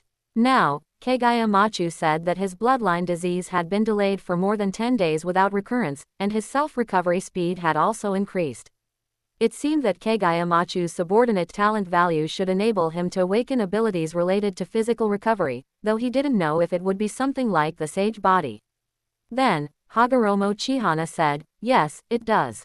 But what is this Kakukatsukin you mentioned?" Kagaya Machu glanced at Hagoromo Chihana. "You don't know?" Hagoromo Chihana shook his head. Kagaya Machu explained. "Our Otsutsuki clan has a bloodline disease. This is already an open secret among the great clans. And our bloodline disease requires Kakukatsukin to suppress it. Fortunately, although this medicinal herb is extremely precious and difficult to cultivate, our clan's centuries of cultivation have allowed us to master some techniques for growing Kakukatsukin, so we aren't at the mercy of others because of it. Just by its name, Kakukatsukin, one knows that this plant's roots are used for medicine. The part that grows above ground is somewhat similar to a cactus, but they grow in the shape of bones, which is where the name Kakukatsu comes from. And the medicinal material the Otsutsuki clan uses to suppress the bloodline disease is the root of Kakukatsu, also called Kakukatsukin." Chapter 162 Kurama Clan. Early the next morning, Hagoromo Chihana prepared to bid farewell to the Kagaya clan. After all, the mission was complete, and there was no need to stay any longer. Upon learning that Hagoromo Chihana was leaving, Keigai Yamato came out to see him off. At this moment, Hagoromo Chihana discovered that Keigai Yamato had already broken through to the strength of a top-tier elite Jonin last night. For Hagoromo Chihana, who was about to bid farewell to the Keigaya clan, this was good news. At the entrance of the Keigaya clan's territory, Hagoromo Chihana and Keigai Yamato waved their hands, bidding each other farewell. See you next time. See you next time. The two smiled at each other, and Hagoromo Chihana turned and left. Between the Keigaya clan and the Hagoromo clan, there were many small ninja clans, among which the Kurama clan was quite famous in later generations. This clan was somewhat similar to the Hitaki clan. Although they were few in number, the ninja within the clan were generally very strong. If the Hitaki clan's sword techniques were the strongest in the Land of Fire, then the Kurama clan was the strongest genjutsu ninja clan in the Land of Fire. Its patriarch, Kurama Genyun, was a well-known figure throughout the Land of Fire, and his genjutsu, capable of controlling the five senses, made even Uchiha Tajima, a clan leader-level powerhouse with the Sharingan, extremely wary of him. It is said that more than 10 years ago, Uchiha Tajima and Kurama Genyun had a battle, and although the outcome was unknown, Uchiha Tajima's expression would become somewhat unnatural whenever Kurama Genyun was mentioned thereafter. From this, it can be seen that even if Uchiha Tajima did not lose to Kurama Genyun, he must have suffered a great loss from Kurama Genyun's genjutsu. Otherwise, given Uchiha Tajima's personality, he would not have shown such an attitude. Therefore, although the Kurama clan was theoretically classified as a small clan in the Land of Fire, their strength should absolutely not be underestimated. The reason they were called a small clan was simply because, like the Hitaki clan, their numbers were too few, but this absolutely did not mean they were easy to bully. In fact, among the various ninja clans in the Land of Fire, although people classified the Hitaki and Kurama as small clans, they were always treated as strong clans. For such families with small numbers but extremely powerful strength, ordinary people, unless absolutely necessary, would never be willing to provoke them. After a long journey, traversing nearly half the territory of the northern Land of Fire, Hagoromo Chihana finally returned to the Hagoromo clan's territory. You're back, Chihana. Upon entering the patriarch's office, Hagoromo Ryuzen immediately noticed his returning son. Hagoromo Chihana nodded. I'm back, father. You didn't encounter any dangers on the way, did you? Hagoromo Ryuzen asked with concern. Hagoromo Chihana replied with a smile, with my current strength, how could I possibly encounter danger? That's good. Was the purpose of your trip accomplished? After expressing his concern, Hagoromo Ryuzen then inquired about the purpose of Hagoromo Chihana's trip. Although he didn't know what Chihana had gone to do this time, now that Chihana was back, he still had to ask. Hagoromo Chihana nodded. Not bad, both objectives were perfectly accomplished. Hearing this, Hagoromo Ryuzen nodded in satisfaction, then reminded him, I don't care what you did on this trip, but you must remember your identity. You are a member of the Hagoromo clan, and in the future, you are to become the patriarch of the Hagoromo clan. So, no matter what you do, you must always put the family's interests first, understand? Hagoromo Chihana paused for a moment, then said with a solemn expression, of course. Although his goal was to unify the world and achieve peace, what was the purpose of achieving peace if not to spare his clan members from the suffering of war, and to prevent children who should be growing up carefree from going to the battlefield? Therefore, in the process of achieving peace, he would never allow the Hagoromo clan to become a sacrifice. Seeing Hagoromo Chihana's resolute expression, Hagoromo Ryuzen nodded in satisfaction, then said, all right, you've been out for over half a month, hurry back and rest. After replying with a reminder to take care of himself, Hagoromo Chihana immediately turned and left, returning to his own courtyard.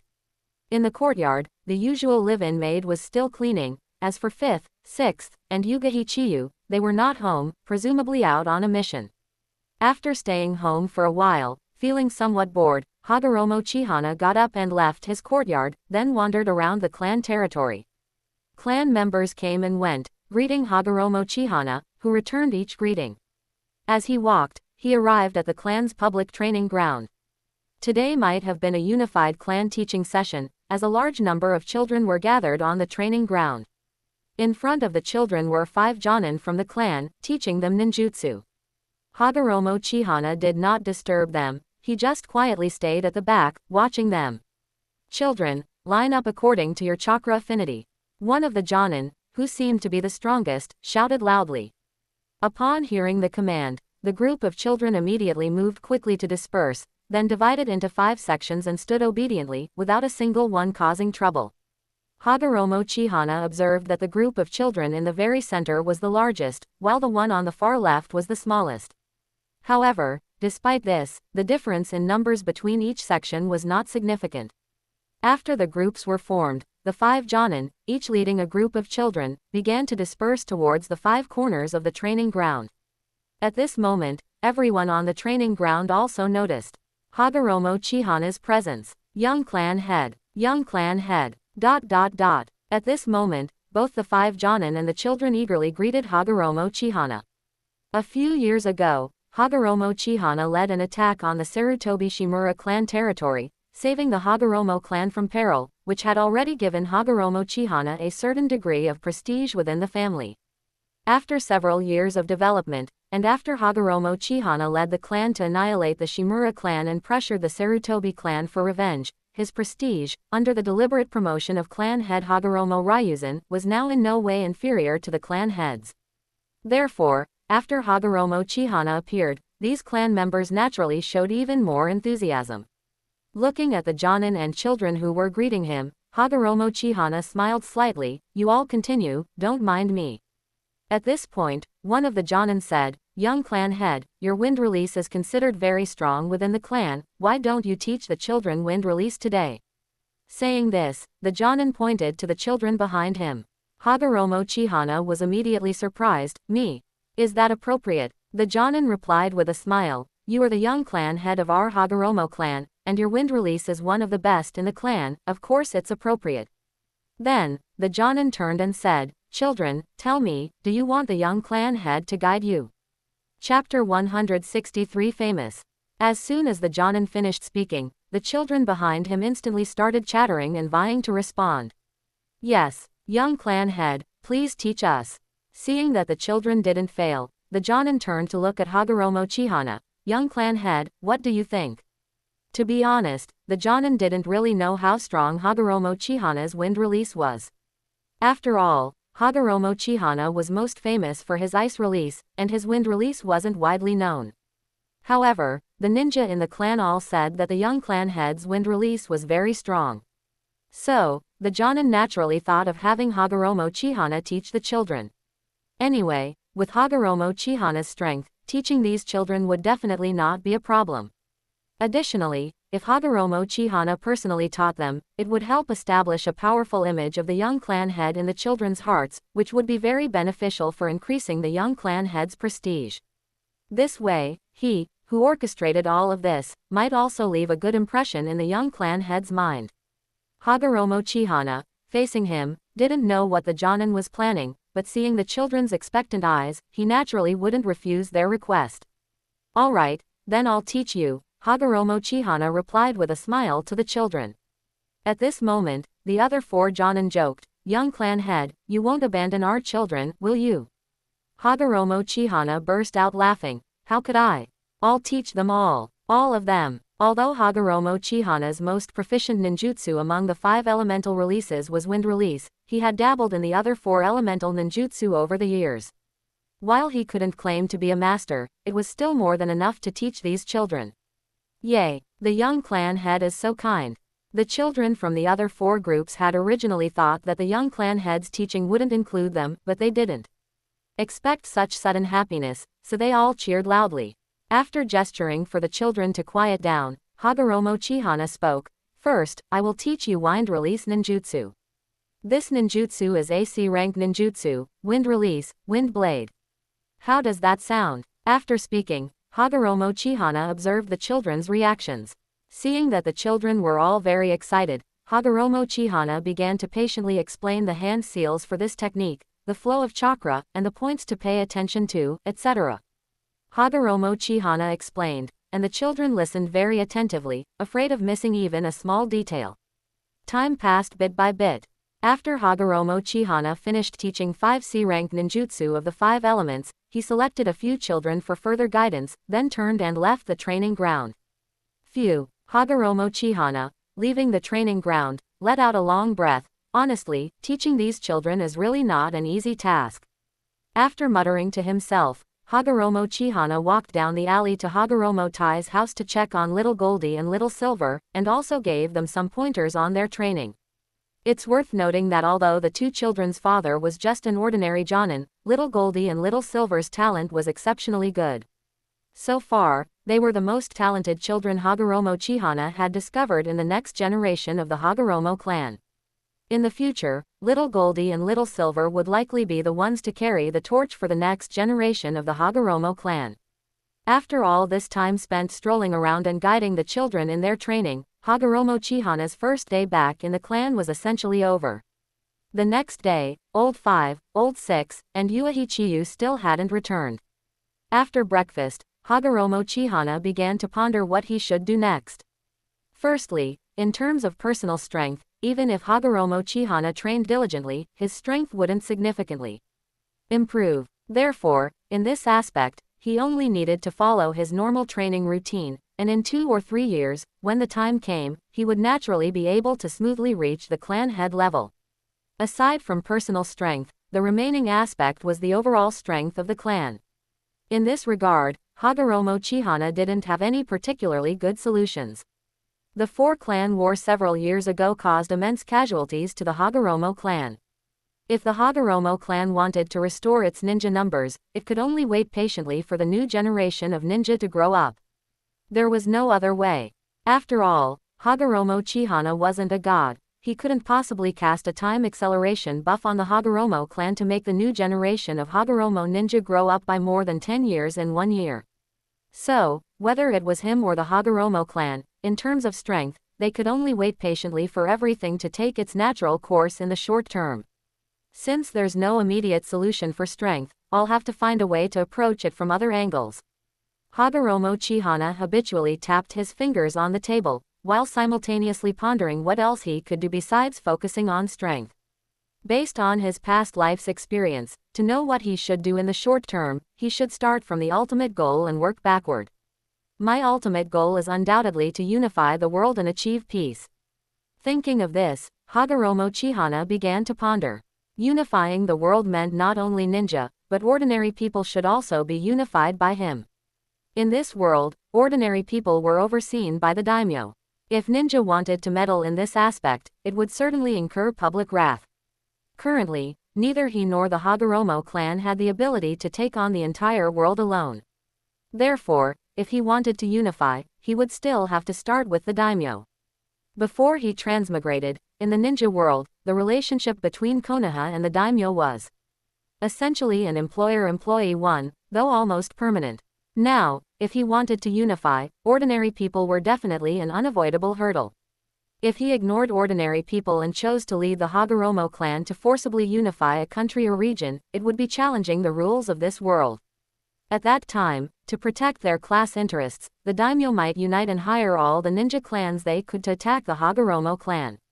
And if the Hagoromo clan faced a siege from all ninja clans in the entire ninja world, surviving even 1 day would be considered incredibly impressive for Hagoromo Chihana. Therefore, if he wanted to unify, he had to support a puppet daimyo and place him in the open. Only when his power had accumulated sufficiently would it be time to kick away the puppet and achieve true unification. Thinking of this, Hagoromo Chihana gradually formed a mature idea for his short-term plan.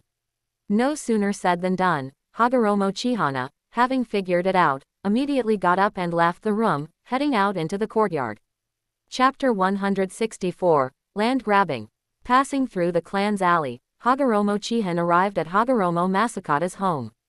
Hagoromo Masakata, the second elder, now managed the clan's punishments and external intelligence, so Hagoromo Chihin's idea of propping up a puppet still needed to be discussed with Hagoromo Masakata. Of course, there was another reason. Among the entire Hagoromo clan, only Hagoromo Masakata could truly be trusted by him. This wasn't to say Hagoromo Chihin suspected others in the clan might be spies. Rather, Hagoromo Chihin's idea of propping up a puppet daimyo could almost be considered a challenge to the world's public order and good customs. If he were to voice such an idea, virtually every Hagoromo clansman would tell him to abandon it. In contrast, Hagoromo Masakata, having used his subordinate talent value, had almost maxed out his favorability towards him over the years. As long as Hagoromo Chihin proposed an idea, Hagoromo Masakata would almost unconditionally support it. From this perspective, Hagoromo Masakata was truly one of their own. Therefore, Hagoromo Chihin's dangerous idea of propping up a daimyo as a puppet naturally had to be discussed with Hagoromo Masakata. Knock, knock, knock. After knocking on the door, a woman opened it. "Hello, I'm here to see the second elder." The woman nodded. "Young clan leader, please follow me." After speaking, the woman turned and returned to the courtyard, and Hagoromo Chihin followed her. At this moment, perhaps sensing Hagoromo Chihin's arrival, Hagoromo Masakata walked out of the house. "Uncle Masakata," Hagoromo Chihin greeted with a smile. Hagoromo Masakata also responded immediately, "Young clan leader." Hagoromo Chihin said, "I have something to discuss with you. Let's go inside." Hearing this, Hagoromo Masakata's expression tightened, and he immediately led Hagoromo Chihin into the house. After closing the door and sitting down, Hagoromo Masakata proactively asked, "Young clan leader, what is it about?" Hagoromo Chihin got straight to the point. "I plan to unify the world and achieve peace. However, to reduce the difficulty, I've decided to prop up a daimyo as a puppet. Do you have any suggestions?" What? Even Hagoromo Masakata was stunned after hearing Hagoromo Chihin's words. After he reacted, he looked at Hagoromo Chihin with some uncertainty and asked, "Prop up a daimyo as a puppet?" Hagoromo Chihin nodded. "Exactly." After confirming he hadn't misheard, Hagoromo Masakata didn't refute or question anything, but instead began to think seriously. Seeing this, Hagoromo Chihin also nodded silently in his heart. For something like this, it was indeed more reliable to discuss it with his own people. If he had approached his father, Hagoromo Ryuzan, now, his father might already be trying to persuade him to abandon the idea, not wanting to drag the Hagoromo clan down with him. After more than 10 seconds, Hagoromo Masakata looked up and said, "Young clan leader, the plan to prop up a puppet might not work." "Oh, why?" Hagoromo Chihin's brows furrowed slightly. Hagoromo Masakata explained, "Based on the intelligence I have, no matter how small their influence, daimyos will not allow themselves to be manipulated by others. Those weak-willed daimyos would have long ago perished in this chaotic world, leaving not even a trace. The remaining daimyos are either deeply cunning individuals or very strong W-willed people. No matter which type, they will not be content to become a puppet." Hearing this, Hagoromo Chihin couldn't help but fall silent. What Uncle Masakata said seemed very reasonable. What about slowly hypnotizing them with genjutsu? Hagoromo Chihin then asked. Hagoromo Masakata shook his head. No matter how sophisticated a genjutsu is, there's always a possibility of it being seen through, so using genjutsu isn't a good option. Hagoromo Masakata's words forced Hagoromo Chihin to rethink once again. Propping up a weak daimyo wouldn't work, and using genjutsu was prone to flaws. So, what should be done? Wait, Hagoromo Chihin suddenly had another idea. Can't we just create a daimyo ourselves? What do you mean? Hagoromo Masakata was momentarily confused. Hagoromo Chihin said, "Since we can't find a weak-willed daimyo, and using genjutsu is prone to flaws, then we can just find a trustworthy ordinary person, let him occupy a place and become a daimyo." After hearing Hagoromo Chihin's idea, Hagoromo Masakata's eyes lit up. This was a good idea. However, immediately after, he thought of another problem. But, all valuable places are already occupied by daimyos. A daimyo isn't just someone who finds a place, claims a territory, and says he's a daimyo. To be a daimyo, you first need a certain number of subjects, and secondly, you need a city. Only when the place you occupy is valuable do you qualify to be called a daimyo. And now, almost all valuable places in the world are already taken. So, trying to casually find an unoccupied place to claim territory and become a daimyo is very unrealistic. However, facing Hagoromo Masakata's question, Hagoromo Chihin waved his hand and said, "That's simple. We can just seize one." Hagoromo Masakata, Subsequently, the two began to discuss the topic of seizing territory to establish a daimyo. Seizing territory couldn't be done haphazardly. If they were discovered, and the Hagoromo clan was found to be seizing territory to establish their own daimyo, then they would likely be jointly hired by other daimyos to hire the Senju and Uchiha to wipe them out. After all, for something that threatened their rule, anyone who wasn't a fool would take the most resolute measures to curb it. Therefore, their operation this time had to be meticulously planned. Finally, after a period of discussion, the two, with their back and forth input, finally completed the plan to seize territory and establish a daimyo. In simple terms, this plan was mainly divided into 3 steps. The first step was to find an inconspicuous, ordinary clansman within the Hagoromo clan to be the implementer of this plan. After all, daimyos are ordinary people and do not possess chakra, so they also had to find an ordinary clansman. The second step was to find a suitable daimyo and figure out a way for the Hagoromo clansman to become his successor. The third step was to eliminate the daimyo and let the Hagoromo clansman become the new daimyo. Although this plan sounded simple, the detailed parts of it were still quite difficult to handle. For example, now, they had to find a suitable ordinary clansman to become a daimyo. This ordinary clansman not only had to be bold and meticulous, but also intelligent, otherwise, if they found someone not so bright, it could easily lead to problems. Chapter 165, Feather Clothes Rules. Facing the issue of selecting a replacement for the daimyo, Hagoromo Masakata was silent for 2 or 3 seconds, then spoke, "Young clan head, regarding the ordinary clan members to replace the daimyo, do you have any arrangements?" Hagoromo Chihana shook his head. He barely knew any of the ordinary people within the clan, the only one he was somewhat familiar with was the maid at home. However, for such an important position concerning unification, he couldn't possibly let a maid take it. That wouldn't be reliable to think about. So, Hagoromo Chihana turned and asked, "Uncle Masakata, do you have any recommendations?" Hagoromo Masakata hesitated for a moment. "If the young clan head has no recommendations, perhaps my son could go." After speaking, Hagoromo Masakata looked at Hagoromo Chihana with some apprehension. He admitted he had some personal motives, but his son was indeed a good candidate. Hagoromo Chihana said in surprise, "Oh, I remember Uncle Masakata's child as a ninja, isn't he?" He had seen Hagoromo Masakata's child a few times. He was a chunin.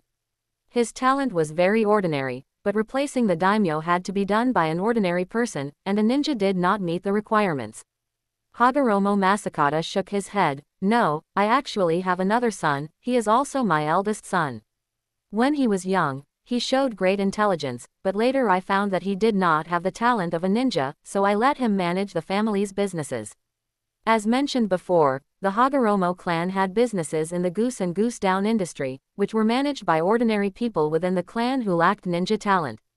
However, Hagoromo Chihana didn't expect that Hagoromo Masakata, the second elder's son, would go into managing the family business because he lacked ninja talent.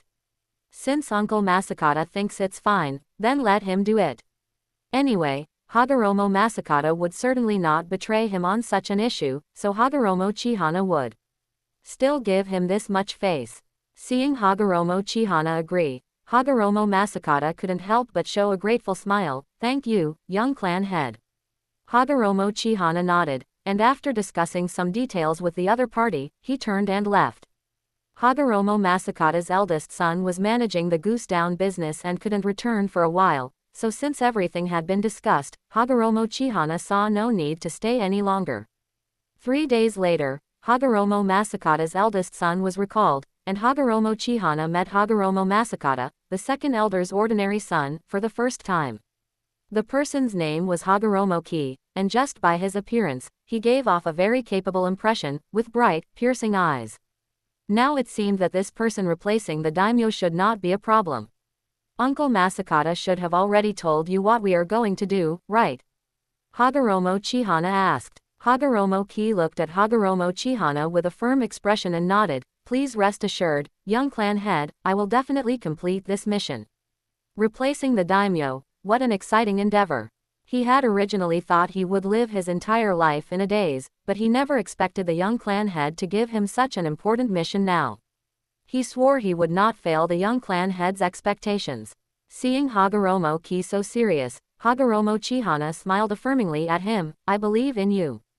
If our plan to unify the world and achieve peace succeeds, then your name will be remembered by the world, and you will become an indispensable great existence on the path to peace. Drawing a big picture, he was self-taught in these things.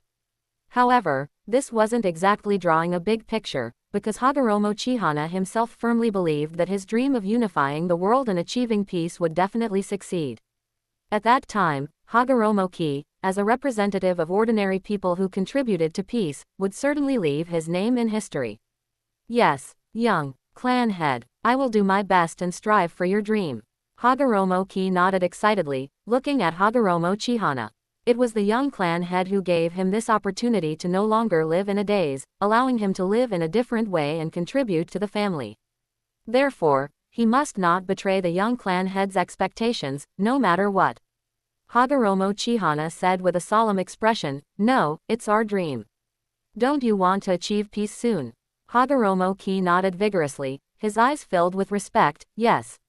It's our dream. Looking at Hagoromo Ki's expression, Hagoromo Chihana smiled, then turned his head and asked, Uncle Masakata, regarding the daimyo, have you found a suitable target?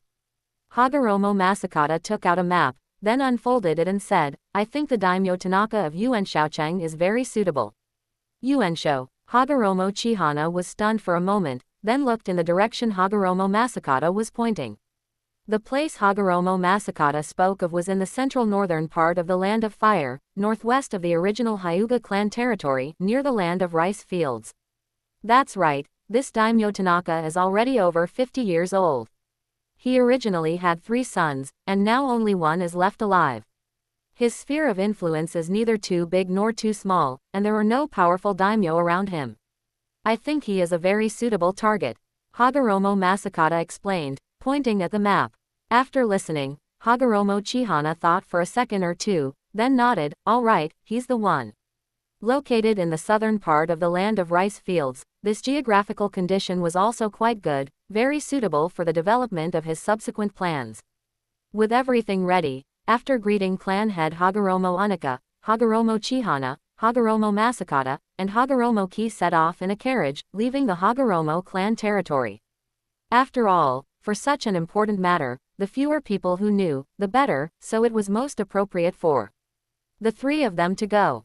Regarding his son's departure again, and taking the second elder Hagoromo Masakata with him, Hagoromo Unika did not interfere too much, only saying to be careful, and then let them leave. Anyway, Hagoromo Unika now regarded Hagoromo Chihana as half a clan head, so he basically didn't inquire much about what Hagoromo Chihana did now. On the main road, the 3 drove the carriage north. If it were just Hagoromo Chihana and Hagoromo Masakata, they would have run there on foot, but now with an ordinary person, they could only travel to Yuanshaocheng by carriage. Ki, since you are going to replace Daimyo Tanaka, don't use this name now. To reduce the risk of exposure, you'd best change your name. Sitting in the carriage, Hagoromo Chihana reminded Hagoromo Ki. If he were to become a daimyo and continue to be called Hagoromo Ki, that would simply be foolish. Hearing this, Hagoromo Ki immediately sat up straight. Please, young clan head, give me a new name. Hagoromo Chihana looked at Hagoromo Masakata. After seeing that the other party also looked at him with a solemn expression, Hagoromo Chihana pondered for a moment, then said, from now on, you shall be called Yamagami Tetsuhiro. Chapter 166 Princess. In the northern part of the Land of Fire, in Yuansho City, an inconspicuous carriage slowly drove into the city after paying the entrance fee. Hefeng and the other 2 did not immediately enter the daimyo's mansion. Instead, they first found a place to stay, planning to deal with the Tanaka daimyo and his family that night. According to Hagoromo Masakata, the guards hired by Tanaka daimyo were ninja from the Hefeng clan. The Hefeng clan was a small clan, so small that Hagoromo Kionin had never even heard of it. Naturally, Hefeng did not take such ninja seriously. After all, not only did he possess clan leader level combat power, but the Hagoromo Masakata beside him was a genuine clan leader level powerhouse. With the 2 of them present, let alone 2 or 3 jonin guarding Tanaka daimyo, even if the opposing guards were clan leader level powerhouses, Hefeng was confident he could take them down. After settling everything, Hefeng and the other 2 left the inn, planning to explore Yuansho City during the day. Yuanshou City was considered a decent city in the northern land of fire. At least, compared to the small towns Hefeng had visited before, it was more than just a step up in prosperity. On the commercial street, Hefeng walked in front, followed by Hagoromo Masakata and Hagoromo Gui. Oh no, he should be called Yamagami Tetsuya now. The three walked along the street like tourists from afar, occasionally buying small snacks to eat. This grilled meat is good. You two should try some. Hefeng handed the grilled meat skewers to the two beside him. Yamagami Tetsuya quickly took the grilled meat skewers, flattered, "Thank you, young master." Hagoromo Masakata, who was about to call him young clan leader on the right, also quickly changed his words, "Thank you, young master." Hefeng smiled. Uncle Masakata really didn't trick him. Although Hagoromo Gui was Uncle Masakata's son, his adaptability was indeed good. Afterward, Hefeng walked along, holding the meat skewer, and rambled, "When peace comes in the future, I definitely want to open a restaurant. Then I'll have the chef make whatever I want to eat, ha ha ha ha." Yamagami Tetsuya beside him laughed along, "Young master's wish will definitely come true." Chatting like this, Hefeng actually started to genuinely want to open a restaurant. The restaurant didn't need to be too big, just enough to accommodate a dozen people eating at the same time. However, this wish of his could only remain a thought for now. It certainly couldn't be realized in the short term. When he unified the world and achieved peace in the future, he could open such a shop to live out his retirement. At that time, he would definitely make this shop more famous than Ichiraku Ramen. As they walked, Hefeng smacked his lips, "Eating all this way, I'm a bit thirsty." Hearing this, Yamagami Tetsuya immediately said, "Young master, there's a vendor selling mung bean soup over there. I'll go buy some for you." After speaking, Yamagami Tetsuya immediately ran towards the mung bean soup stall. "Remember to buy 2 extra cups," Hefeng said with a smile. Arriving at the stall, Yamagami Tetsuya took out money and said, "Boss, 5 servings of mung bean soup." If he bought this mung bean soup, the young clan leader would definitely want him and his father to drink it. But what if 1 cup per person wasn't enough for the young clan leader? So, it was better to buy 2 extra servings. This mung bean soup stall looked like it had been around for a while, perhaps passed down for 2 or 3 generations. Upon receiving the order, the boss immediately served 5 portions of mung bean soup. The mung bean soup was served in large bamboo tubes, with wooden straws inside, and then packaged in bags. The price for 5 servings of mung bean soup like this was not cheap. Yamagami Tetsuya guessed that 99% of the cost was probably taken up by the bamboo tubes and straws. "Thank you." After paying, Yamagami Tetsuya turned around, carrying the mung bean soup. Suddenly, Yamagami Tetsuya directly bumped into a figure, followed by a scream. "Princess, are you all right?" A maid-dressed girl beside her quickly reached out to help the fallen woman. After steadying the mung bean soup in his hand, Yamagami Tetsuya immediately apologized. Sorry, are you okay?" At the same time, he also muttered to himself, "Princess? What princess? I just bought some mung bean soup and bumped into a princess." Just then, the maid also helped the princess up. "Hey, who are you? Don't you have eyes?" Although the princess wasn't stunningly beautiful, her appearance was quite delicate. After getting up, she immediately glared at Yamagami Tetsuya and angrily retorted. Yamagami Tetsuya knew it was his fault, so he apologized again. "Sorry, I was too careless." The princess pouted and looked at Yamagami Tetsuya. "You knocked down this princess, do you think a simple apology will suffice?" Yamagami Tetsuya was momentarily speechless. "Then what do you want? This princess came to buy mung bean soup. Shouldn't you compensate this princess for something?" The princess said, hands on her hips, with a pampered look. Yamagami Tetsuya instantly understood. "Boss, 2 more servings of mung bean soup." The princess's hint was already so obvious, if he still didn't understand, wouldn't he be a fool? Anyway, it was indeed his fault for bumping into her. This mung bean soup would serve as an apology. Hearing him say that, the princess's face broke into a smile. "Since you're so sensible, this princess will forgive you." "Oh, and you bought so much mung bean soup, can you drink it all by yourself? Do you want this princess to help you share some?" Yamagami Tetsuya's mouth twitched slightly. "No need, this isn't all for me." After speaking, he glanced towards Hefeng, only to see Hefeng buying something else at another stall. This time, it seemed to be grilled squid. Worried that the young clan leader might choke, Yamagami Tetsuya immediately rushed towards the grilled squid stall with the mung bean soup. "Princess, I'm leaving now." The princess nodded, then turned to look at the mung bean soup boss. At this moment, the boss had also served the 2 portions of mung bean soup. The princess, after taking the mung bean soup, immediately started sipping it. Tilda, so delicious, hee. After finishing 1 serving of mung bean soup, a happy smile appeared on the princess's face. However, just as she was about to take the 2nd serving of mung bean soup and leave. "Princess, you haven't paid yet," the boss couldn't help but remind her. Hearing this, the princess was immediately stunned. "Huh. That person just now didn't pay."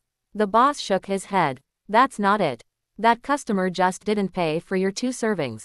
Princess. Ah, that scoundrel, how dare he trick this princess? Don't let me catch you."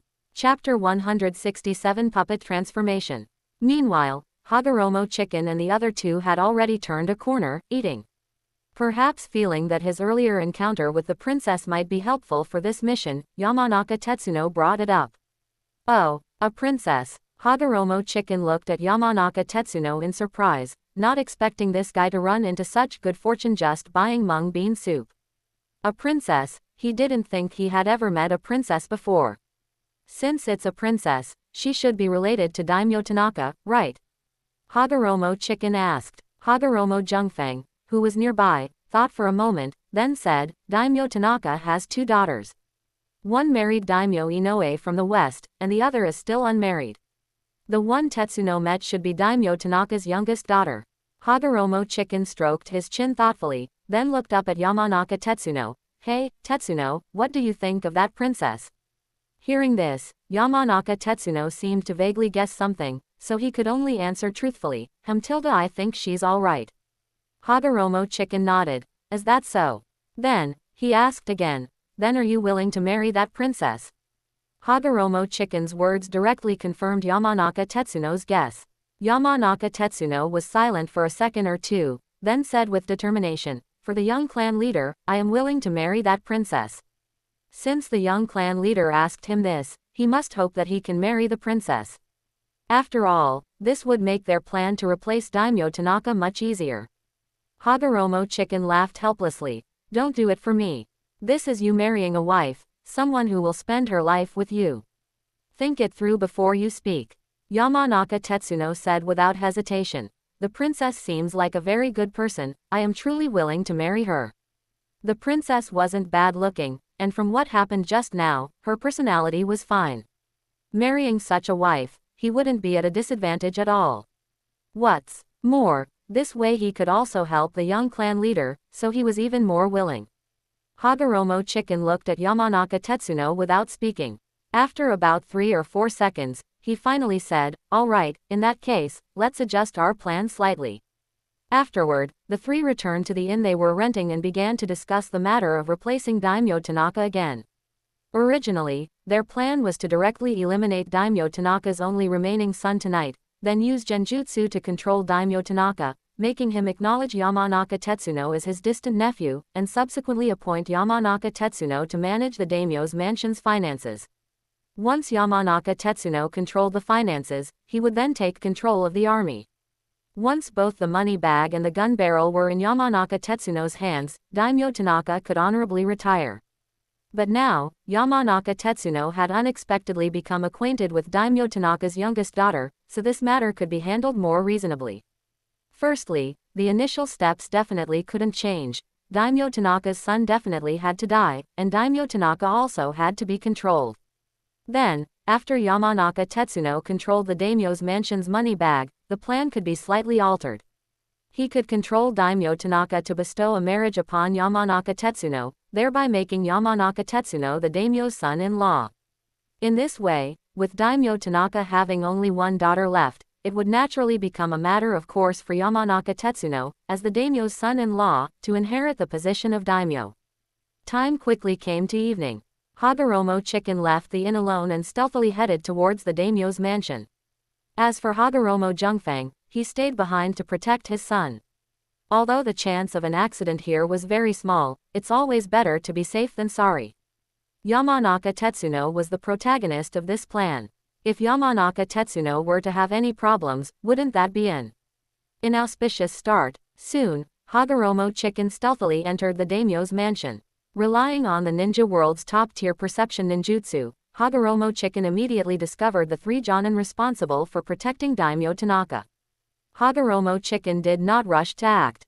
Instead, he subtly released ice release chakra, and an invisible layer of cold air slowly permeated towards the 3 jonin. Under Hagoromo Chicken's careful manipulation, after about 10 minutes, the souls of the 3 jonin were completely eroded by the yin release power contained within the cold air, and they all became motionless. Subsequently, Hagoromo Chicken increased the intensity, and Daimyo Tanaka, who was lying in the room, was also quickly eroded by the yin release power. However, Daimyo Tanaka was not as thoroughly eroded as the 3 jonin. To avoid any accidents, Hagoromo Chicken cast a genjutsu on Daimyo Tanaka, and only then did he appear beside the 3 jonin. At this time, the 3 jonin, whose souls had been frozen, were like wax figures, standing motionless. Seeing this, Hagoromo Chicken began to use genjutsu to modify the souls of the 3 jonin, injecting a segment of false memories into them. This was also one of the results of Hagoromo Chicken's cultivation in recent years. He could modify those whose souls were frozen, fabricating a segment of false memories for them using genjutsu, making them completely his puppets. However, this ninjutsu still had significant flaws. For example, if a person's soul is likened to a liquid, then Hagoromo Chicken's yin release power freezes a person's soul into a solid. And these modified souls would, with the passage of time, slowly sublimate, eventually leaving nothing behind. This sublimation is not the metaphorical Asul elevation that people often speak of. This sublimation is a true, literal sublimation. As the name implies, it means that a person's soul directly changes from a solid state to a gaseous state, sublimating out of the human body, and a body that has lost its soul naturally becomes a corpse. This is the flaw of Hagoromo Chicken's puppet modification ninjutsu. After nearly an hour, Hagoromo Chicken finally finished injecting the false memories. After completing this step, these 3 puppet jonin could last for about a month. After a month, their souls would be completely sublimated, and their mission would be completely accomplished. After all, a month's time was already enough for Hagoromo Chicken and his group to take control of the daimyo's mansion. After dealing with the jonin, Hagoromo Chicken began to modify Daimyo Tanaka. Compared to a ninja, modifying Daimyo Tanaka, an ordinary person, was undoubtedly much simpler. Moreover, Hagoromo Chicken's modification of Daimyo Tanaka was not very complex. Hagoromo Chicken merely used genjutsu to continuously suggest to Daimyo Tanaka that Yamanaka Tetsuno was his distant nephew. Therefore, it didn't take long for Daimyo Tanaka to be initially dealt with by Hagoromo Chicken. Chapter 168 Asuka. Original Castle Town, Daimyo's residence. It was only when Uchiha was preparing to eliminate the daimyo's son that he learned from a servant, who had fallen under a genjutsu, that Tanaka daimyo's only son had gone to a pleasure district, commonly known as seeking fun. No wonder he couldn't find him anywhere in the residence. Subsequently, Uchiha left the daimyo's residence with the servant and headed towards the pleasure district. Passing through the night market streets, the servant led Uchiha into a place called Warmth Soup. Its main attraction was a hot spring bathhouse, but it was also a place of pleasure. Ah! The servant pushed open a suite, and immediately a scream erupted. However, the servant showed no reaction to this. After calmly closing the door, he walked towards the next suite, with Uchiha following behind, instructing the servant to search for the daimyo's son. After all, he was a good person. How could he do something that would ruin other people's good times? Baka, who are you? Bastard, where's the boss? Accompanied by a flurry of shouts and commotion, Uchiha and the servant proceeded deeper into Warmth Soup. During this time, any gentlemen who chased them out were persuaded back by Uchiha's genjutsu. Creak tilde. A room door was pulled open. The servant glanced at the man and woman inside, then turned around expressionlessly to look at Uchiha. Sir, it's him. Uchiha nodded, and the servant moved to the side. Baka, who are you? Uchiha smiled, and ice blue chakra seemed to appear in his pupils. After an exchange of glances with the naked daimyo's son, the daimyo's son's eyes immediately became dull. Let's go. Uchiha thoughtfully closed the door for him, then turned and left with the servant. He still needed to send the servant back. After all, a servant suddenly missing from the daimyo's residence was a matter that wasn't too big, nor too small. To ensure the plan proceeded smoothly, it was better to minimize unnecessary trouble. Inside the room, after Uchiha left with the servant, a different light immediately appeared in the daimyo's son's eyes. Little beauty, big brother is coming. As his voice fell, the daimyo's son lunged at the courtesan with a lecherous expression. The woman had no idea what had just happened. After the daimyo's son came over, she immediately accommodated him again. After sending the servant back to the daimyo's residence and subtly modifying his memory with genjutsu, Uchiha returned to the inn he was renting. Young clan head, how did it go? As soon as he entered, Yuhi Masakata and Yamagami Tetsuya looked over with anticipation. Uchiha smiled. With me acting, could there be any surprises? Alright, everyone go to sleep. Tomorrow morning, I'll take you, Tetsuya, to see Tanaka Daimyo. Starting today, you are Tanaka Daimyo's distant nephew. After speaking, Uchiha turned and walked to his room. Yuhi Masakata and his son nodded earnestly, watching Uchiha leave. The full moon set in the west, and the morning sun rose in the east. The vendors running the morning market were already up and working. Uchiha took Yamagami Tetsuya to the daimyo's residence while the streets of Genshuho Castle were still relatively empty. Outside the Vermilion Gate, hello, I am the daimyo's distant nephew. Please inform him, the daimyo should know me. Yamagami Tetsuya stepped forward, neither humble nor arrogant, asking the guards at the gate to go in and announce him. The guard, hearing this, looked at Yamagami Tetsuya with some suspicion. Is that true?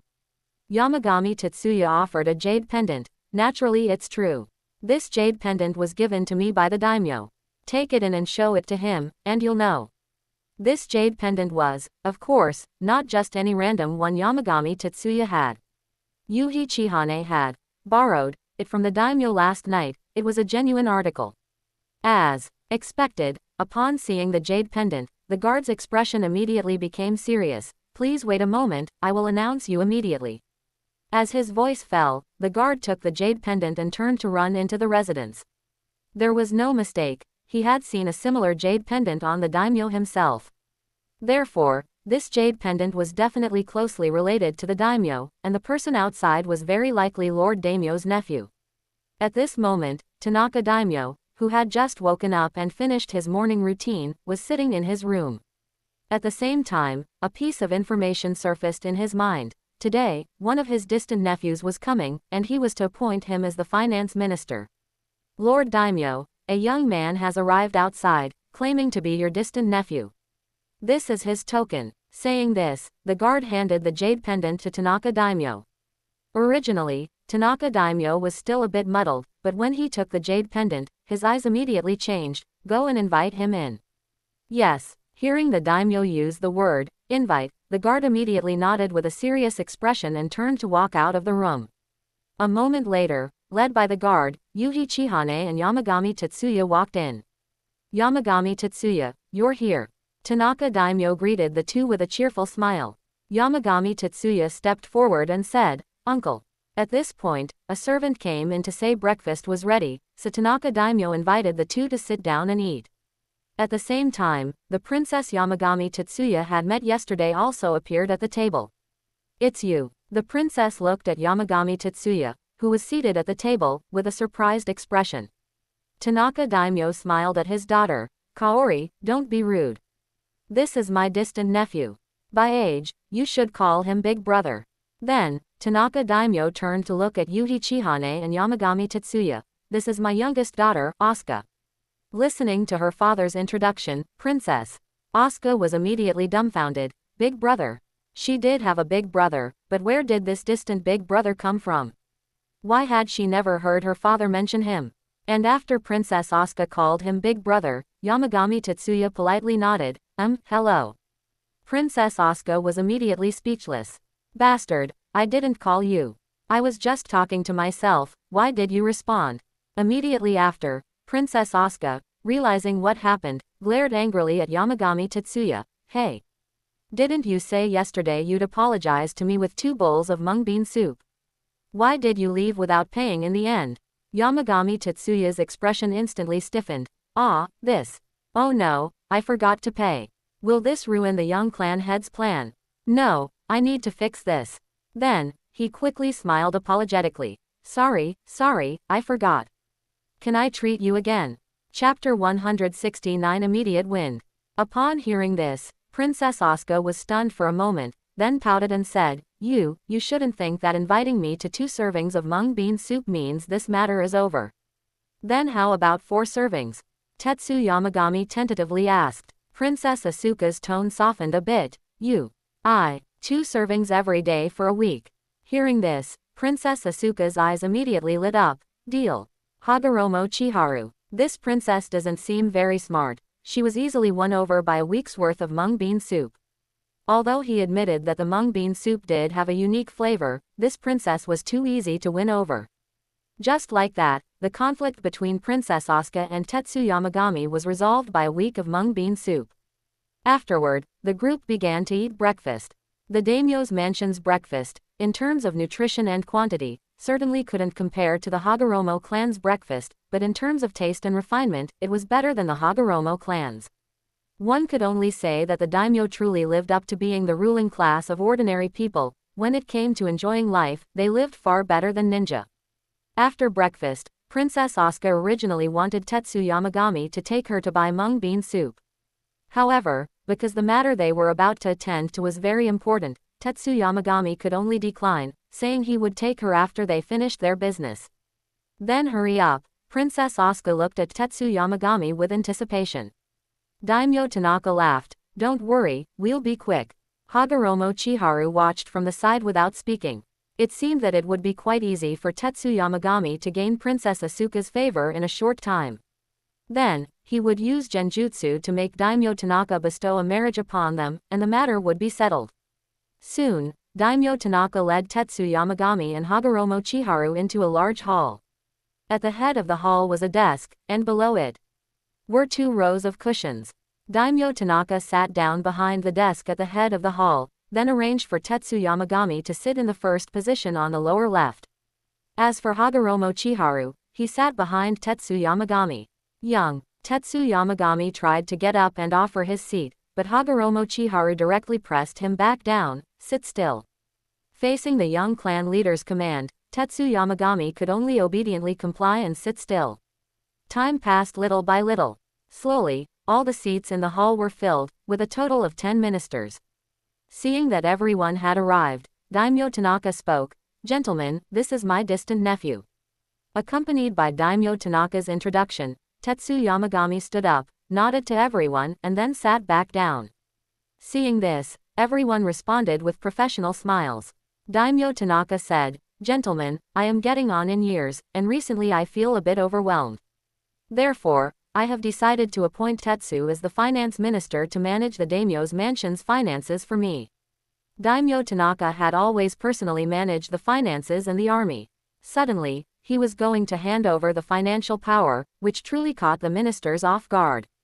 This, however, just as someone was about to express a question, a servant suddenly ran in. Lord Daimyo, it's not good. Lord Haru has had an accident. Haru was Daimyo Tanaka's son who had gone out to have fun last night. Hearing that his son had an accident, Daimyo Tanaka quickly asked, What happened to Haru? This. The servant immediately looked hesitant, stammering and not knowing how to answer. Speak quickly. Seeing the servant being so slow, Daimyo Tanaka immediately roared. Lord Haru died in his sleep. As the servant's words fell, the hall immediately fell into an eerie silence. Died in his sleep. Ordinary people might not know what that meant, but as ministers and nobles, the people in this hall knew perfectly well what had happened. Died in his sleep, simply put, meant that during sexual intercourse, excessive excitement and arousal caused cardiac overload or cerebral hemorrhage, leading to sudden death. This condition was also known as death on the belly, meaning that Daimyo Tanaka's son, Haru, had died happily last night, or perhaps this morning. After about 3 or 4 seconds of silence, Daimyo Tanaka gasped for air, then suddenly tilted his head and fainted onto the desk. Lord Daimyo, someone, Quickly, where's the physician? Seeing Daimyo Tanaka suddenly collapse motionless on the table, the 10 ministers immediately fell into a panic, scrambling to gather around Daimyo Tanaka. Everyone, step aside. Seeing this situation, Hagoromo Chiharu quickly dispersed the ministers and went to check on the daimyo's condition. One had to know, their plan had just begun. If the daimyo were to simply die like this, it would be troublesome. Phew, thankfully, he just fainted. After a quick check, Hagoromo Chiharu couldn't help but let out a sigh of relief. Hearing that the daimyo had only fainted, the ministers also felt relieved. Immediately after, one of them reacted and looked at Hagoromo Chiharu. Who are you? Hagoromo Chiharu's expression didn't change. I am the new guard hired by Lord Daimyo, Kage. Is that so? The ministers nodded. Soon, the physician arrived. After diagnosis, Daimyo Tanaka had fainted due to an overwhelming surge of anger, and he would wake up after a while.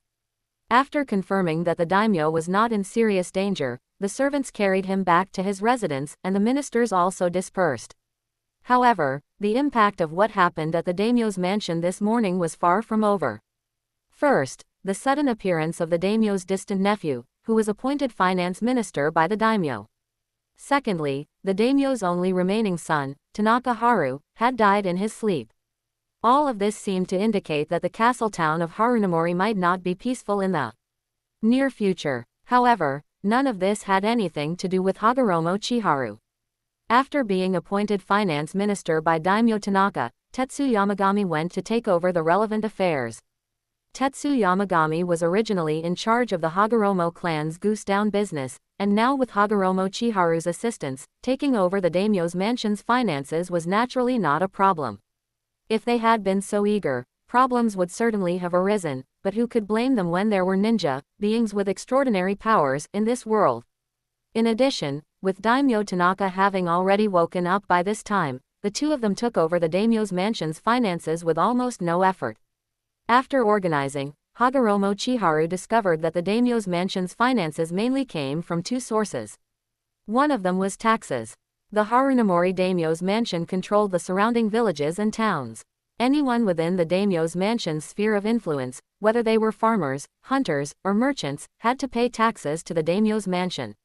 The other source of wealth for the Harunamori daimyo's mansion was the trade caravan managed by Daimyo Tanaka. Chapter 170 What a Ninja Should Do. A caravan. Looking at the organized items, Hagi Chihana whispered. Lord Tanaka's caravan dealt with a variety of goods, but overall, it was just a middleman. They were mainly responsible for reselling various items between the Land of Fire and the Land of Lightning, making a profit from the price difference. They dealt in whatever brought the most profit. You should pay more attention to this caravan. In short, prioritize making money, Hagi Chihana said to Yamanaka Tetsuya. Yamanaka Tetsuya nodded. Understood, young clan head. After resolving the financial handover, Hagi Chihana and Yamanaka Tetsuya returned to the inn. In the following days, Lord Tanaka also arranged a residence for Yamanaka Tetsuya. Yamanaka Tetsuya usually handled the financial affairs of the daimyo's mansion, and then flirted with Princess Asuka. Everything was proceeding as planned. Until one day, half a month later. In a residence, an old man and a middle-aged man sat opposite each other. The middle-aged man was one of the 10 ministers of the daimyo's mansion, but it was unknown what he was responsible for. Father, Lord Tanaka's only son is dead. Now he only has a daughter left. However, that Yamanaka Tetsuya has been very close to Princess Asuka recently, and the daimyo even appointed him as the Minister of Finance. Could it be that Lord Tanaka intends to pass the daimyo's position to that Yamanaka Tetsuya? The middle-aged man looked at his father with an unreadable expression and asked in a low voice. The old man sipped his tea. Isn't that obvious? The middle-aged man's voice dropped a few more decibels. Father, you once rendered great service to Lord Tanaka. Now that Lord Tanaka's only son is gone, shouldn't it be natural for you to take over? The old man put down his teacup and glanced at the middle-aged man. What do you mean? A cunning smile appeared on the middle-aged man's face. Father, as long as that Yamanaka Tetsuya disappears, then, with your prestige, wouldn't it be a matter of course for Lord Tanaka to abdicate to you? The old man did not speak, but smiled, looking at his son. The middle-aged man, understanding the meaning of his father's smile, returned a smile, then stood up, bowed, and quietly exited the room. 3 days later, Hagi Chihana and Hagi Masakata were playing shogi in the residence Lord Tanaka bestowed upon Yamanaka Tetsuya, passing the time. The similar game in this world was actually shogi, but Hagi Chihana, not being used to it, directly brought over the chess from his previous life. And it's true, playing with one's own things is more comfortable than playing with those of the little days, a derogatory term for Japan. It was evening when Yamanaka Tetsuya returned from a shopping trip with Princess Asuka. Half a month of interaction had created some feelings between Yamanaka Tetsuya and Princess Asuka. Although they sometimes bickered, if the daimyo were to arrange a marriage for them, Princess Asuka would likely not object. However, there's no need to rush the marriage. It's better to first get a firm grip on both the money bag and the military power of the daimyo's mansion. It won't be too late to do it after gaining actual control of the daimyo's mansion. Young clan head, father. Yamanaka Tetsuya came over to greet Hagi Chihana and Hagi Masakata. Although Hagi Chihana had told him that there was no need for such formality now, Yamanaka Tetsuya still showed great respect to Hagi Chihana when no one else was around. After chatting for a while, the three returned to their respective rooms to rest. However, in the middle of the night, Hagi Chihana suddenly opened his eyes. Immediately after, a flash of ice appeared, and Hagi Chihana instantly vanished from the bed. Clang! In Yamanaka Tetsuya's room, a crisp sound suddenly rang out. Hagi Chihana's right hand, covered in ice, directly gripped the blade of a short sword in a ninja's hand, then his left hand extended, instantly seizing the opponent's neck. Young clan head. Young clan head. At this moment, Hagi Masakata also flashed into the room, and Yamanaka Tetsuya also woke up. Hagi Masakata lit the lamp, bringing light into the dark room. HMPH. The ninja, whose neck was clutched by Hagi Chihana, struggled continuously. However, Hagi Chihana merely glanced at the opponent, and immediately after, the opponent's pupils became dull. Who sent you? Hagi Chihana threw the ninja, who was under genjutsu, onto the ground and began to interrogate him for information. Since mastering the power of yin release, Hagi Chihana's genjutsu abilities had grown day by day. By now, if his genjutsu were used against a jonin, merely a glance would be enough to immerse the opponent in the genjutsu, making it impossible for them to break free. It can be said that Hagi Chihana's current genjutsu level has reached the ranks of the strong, not inferior at all even to the Uchiha clan, who possess the Sharingan. Of course, his genjutsu ability is still far from that of Kurama Genyun, the head of the Kurama clan. After all, he is a clan head level strong person specializing in genjutsu, and he also possesses the abnormal bloodline limit of manipulating the 5 senses. Therefore, if Hagi Chihana were to encounter Kurama Genyun now, his genjutsu would probably have no effect on him at all. Of course, it would also be very difficult for Kurama Genyun to put Hagi Chihana under genjutsu. Because the power of yin release is the source of genjutsu, and genjutsu is basically a form of application of yin release. Therefore, Hagi Chihana, who masters the power of yin release, has an unusually high resistance to genjutsu. Slowly, the ninja under genjutsu revealed what he knew. I was sent by Murakami Yamaya, responsible for assassinating Yamanaka Tetsuya. Murakami Yamaya was one of the ministers in the daimyo's mansion responsible for security within the sphere of influence, and the power he controlled was also considered part of the military force. Why did he want to assassinate Yamanaka Tetsuya? At this, the ninja controlled by genjutsu fell silent. It was clear that he was just a tool, completely unaware of the reason why Murakami Yamaya wanted to eliminate Yamanaka Tetsuya. Crack! Hagi Chihana stomped and broke the opponent's neck. Young clan head, what do we do now? Hagi Masakata asked from the side. Hagi Chihana looked at Hagi Masakata and said, what else can we do? What kind of people are we? We are ninja. Ninja should do what ninja should do. Uncle Masakata, go and eliminate that Murakami Yamaya, and anyone involved in this matter, eliminate them all. Hagi Chihana was, after all, the young clan head of the Hagi clan. He couldn't do everything himself, so he entrusted this matter to Hagi Masakata. Yes, Hagi Masakata accepted the order and instantly vanished from the room. Alright, let's sleep. Seeing Hagi Masakata leave, Hagi Chihana yawned and returned to his room. As for Yamanaka Tetsuya, encountering this incident in the middle of the night, he certainly couldn't sleep. The next morning, a piece of news suddenly spread throughout Yushiro. Murakami Yamaya, the Minister of Security under Lord Tanaka, and his entire family, were killed last night. Chapter 171 Heir. Daimyo's Manor. Ever since his only son, Haruchika, died, Daimyo Tanaka visibly grew more emaciated day by day. The former city-guarding ministers could understand this. After all, if all his sons were dead, wouldn't his hard-earned legacy be without an heir? Seeing Daimyo Tanaka, who sat at the head, remain silent, the ministers below several times wanted to speak, but looking at Daimyo Tanaka's haggard state, no one ultimately opened their mouths. After an unknown amount of time, Daimyo Tanaka finally held his head and slowly spoke. I presume you all know about Minister Murakami Valley's matter, right? The ministers exchanged glances, then all nodded in unison. Yes, Daimyo-sama, we all know. Daimyo Tanaka scanned the ministers. I sent people to kill him. What? As Daimyo Tanaka's words fell, all the ministers were instantly dumbfounded. Daimyo-sama, what did you just say? We didn't hear clearly. Could you please repeat it? Seeing the silence below, Daimyo Tanaka spoke again. Murakami Valley was killed by people I sent. At this, the ministers below finally came to their senses. Daimyo-sama, Minister Murakami, did he commit some grave error? The ministers directly raised the questions in their hearts. Although you are the daimyo, you can't just casually kill your subordinate ministers, can you? Daimyo Tanaka's tone was flat, as if without a trace of emotional fluctuation. All my sons have passed away. Now, only my youngest daughter, Asuka, is by my side. That Murakami Valley, seeing that I had no heir, actually harbored improper thoughts. Last night, he sent ninja to assassinate me, trying to usurp power.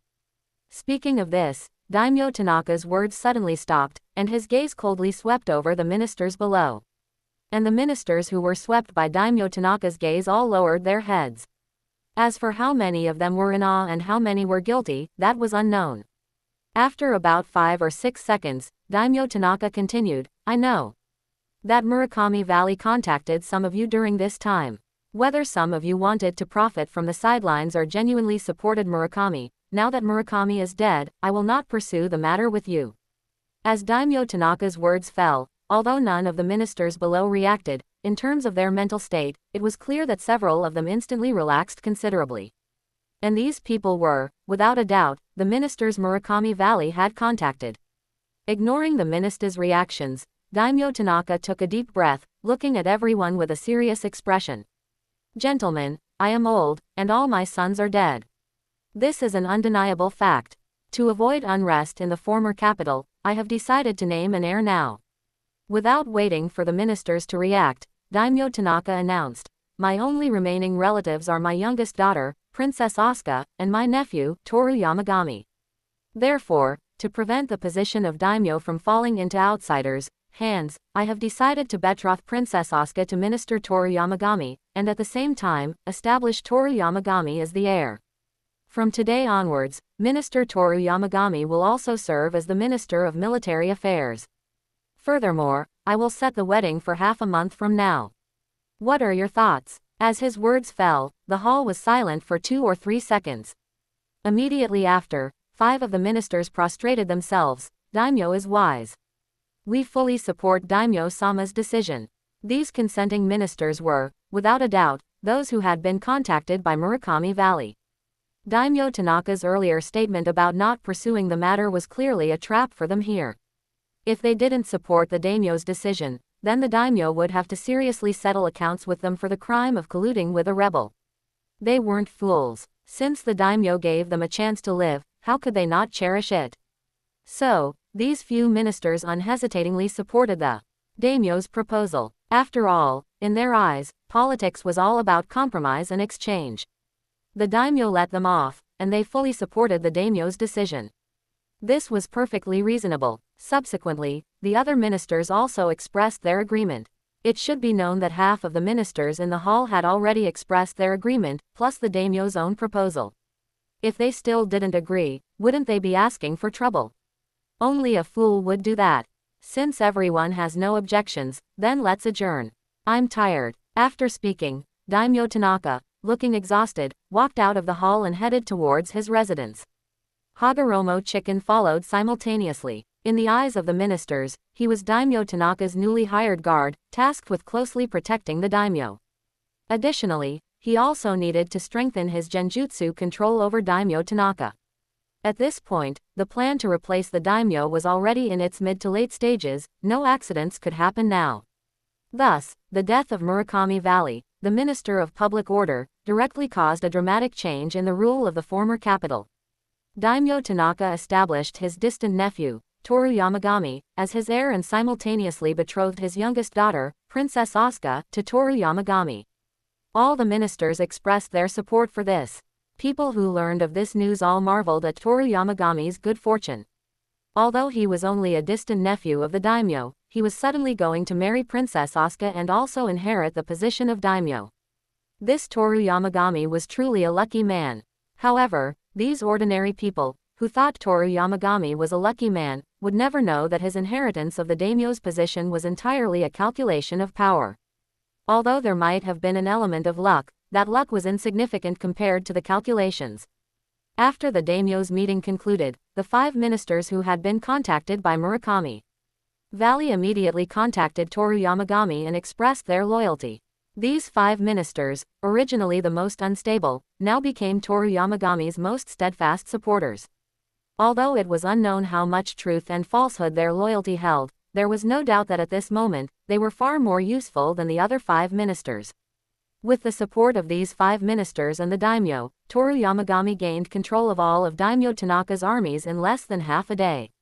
Although these armies were composed only of ordinary people, the vast majority of people in this world were also ordinary people, and those who engaged in labor and production were also ordinary people.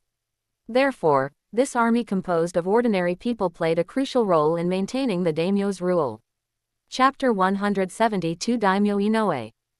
That, Princess Asuka looked at Toranoyama with a shy expression.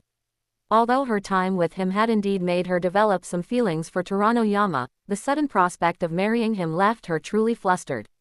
Looking at the woman before him, Toranoyama took a deep breath and replied with a serious expression, "Shang, I will definitely treat you well."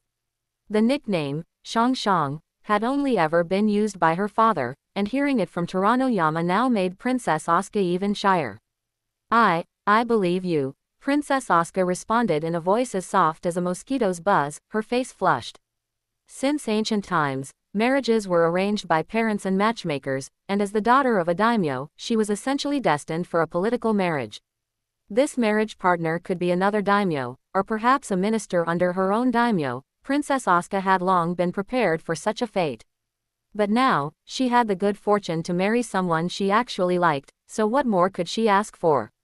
Although her feelings for Toranoyama hadn't reached the point of deep love, a little affection was enough. It was certainly better than marrying someone she disliked. Seeing Princess Asuka agree, Toranoyama immediately showed a joyful expression, and at the same time, he tentatively reached out and pulled Princess Asuka into his embrace, and the two held each other. Time slowly passed, and half a month quickly went by. In these 10 odd days, with the support of Daimyo Tanaka and the firm backing of 5 ministers, and with the other 5 ministers causing no trouble, Toranoyama had basically gained control of all authority within the former Guardian City's sphere of influence. At this moment, Toranoyama, though without the title of daimyo, already possessed the reality of a daimyo. And the day after tomorrow was the wedding of Toranoyama and Princess Asuka. Once the ceremony was complete, Toranoyama would inherit the position of daimyo. Tetsuya, have you finalized the guest list for the wedding? Inside a room, the 3 of them, Hagoromo Chiharu, sat together. Toranoyama nodded. Yes, young clan leader, for the wedding the day after tomorrow, besides inviting the ministers and prominent merchants within the former Guardian City's sphere of influence, we will also invite Daimyo Inoue from the west. Because Daimyo Inoue married Daimyo Tanaka's eldest daughter, they will also be attending. Other than that, there will be no one else. Daimyo Inoue, Hagoromo Chiharu asked, puzzled, what's his relationship with Inoue Yamagaya? Toranoyama shook his head, no relation, they just happen to share the same surname.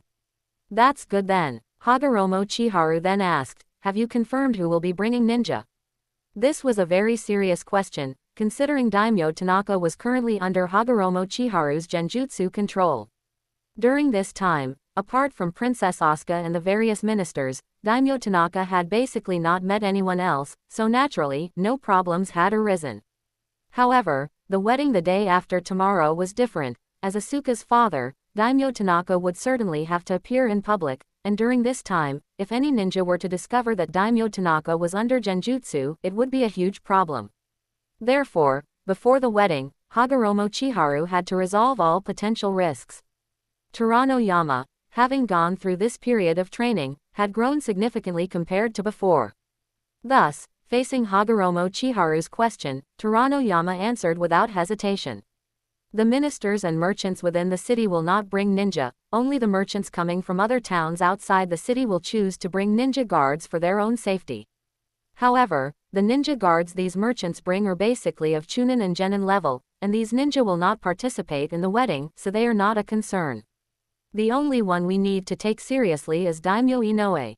From the west, he will definitely bring Jonin level guards to the wedding, but I don't know which clan's ninja he will hire as guards. After hearing Toranoyama's words, Hagoromo Chiharu nodded. All right, I understand. When will they arrive? Responding to young clan leader, according to the messenger, Daimyo Inoue and Asuka's elder sister will depart this morning, and their arrival at Guardian City should be around 3 o'clock this afternoon. After learning when Daimyo Inoue, the only potential source of trouble, would arrive, Hagoromo Chiharu turned to Hagoromo Masakata. Uncle Masakata, you stay here and protect Tetsuya. I'll go deal with the trouble of Daimyo Inoue. If he couldn't solve the trouble, then he just needed to solve the person causing the trouble. Of course, Hagoromo Chiharu's solution was not to kill the other party, but to make the other party's ninja guards lose the ability to detect Daimyo Tanaka being under genjutsu. As for how to make them lose this ability, didn't the 3 puppet ninja around Daimyo Tanaka serve as a good example? Good. Hagoromo Masakata nodded in agreement. He knew that the young clan leader's ability was more suitable for this kind of task, while his own storm release ability was more suited for combat, so it was most appropriate for him to stay and protect his son. With the tasks assigned, Hagoromo Chiharu stood up and walked out of the room. It was already noon, and he had to go wait outside the city in advance. Otherwise, if Daimyo Inoue arrived early and Hagoromo Chiharu didn't deal with him in time, problems could easily arise.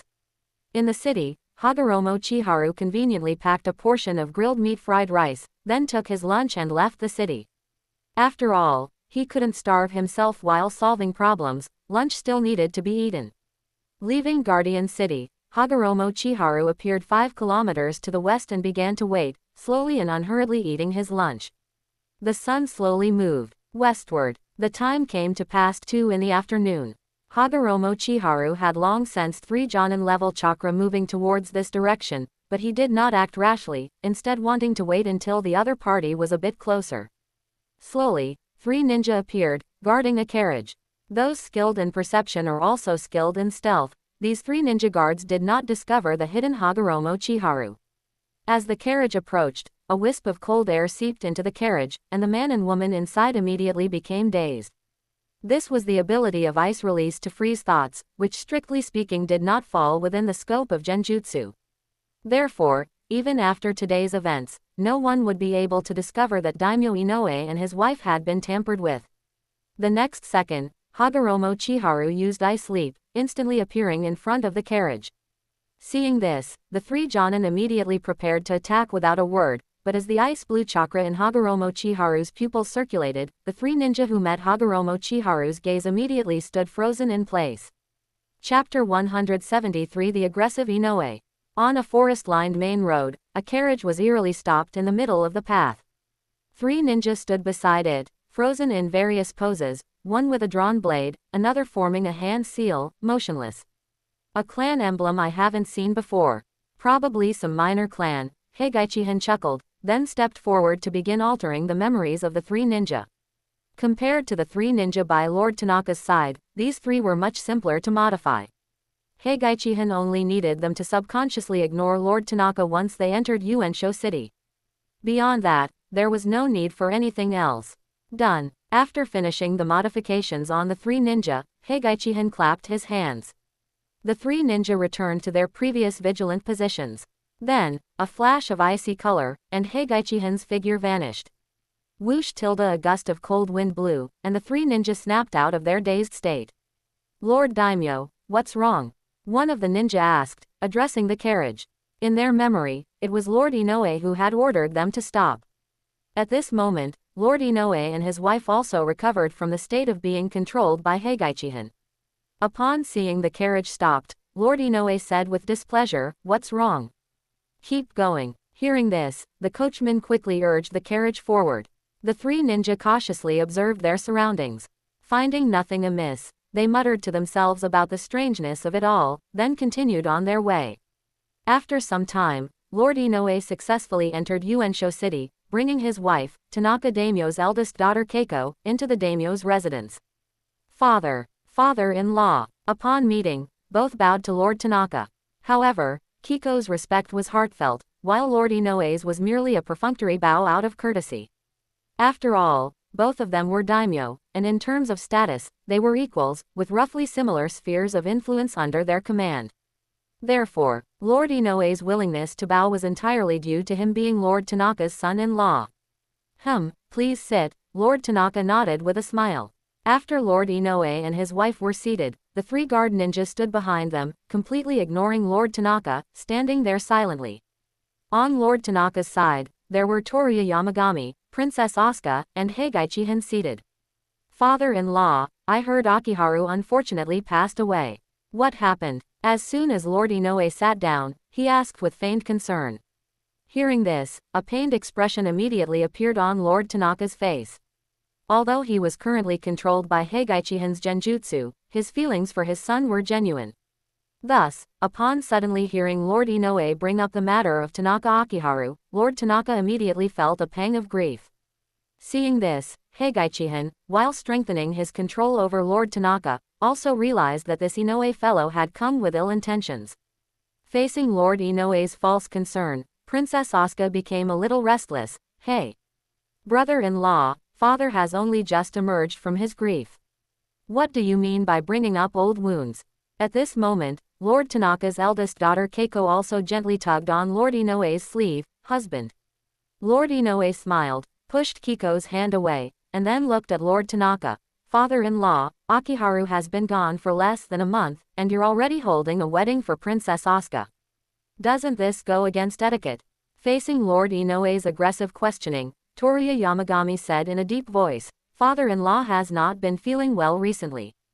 According to a high monk, father-in-law needs a joyous occasion to recover, which is why my wedding with Princess Asuka is being held. Lord Inoue followed the sound and looked over. You must be Toruya Yamagami, correct? Toruya Yamagami nodded. That's right. Lord Inoue's eyes narrowed slightly.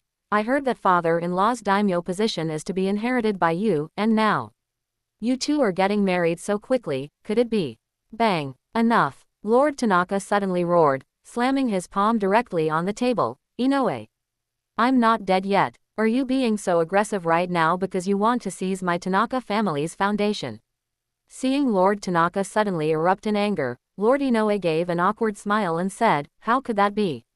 I'm just afraid that outsiders might try to usurp your family's property. HMPH. I think it's you who wants to usurp my Tanaka clan's foundation. Lord Tanaka looked at the other party coldly. Lord Inoue regained his previous expression. I am your son-in-law.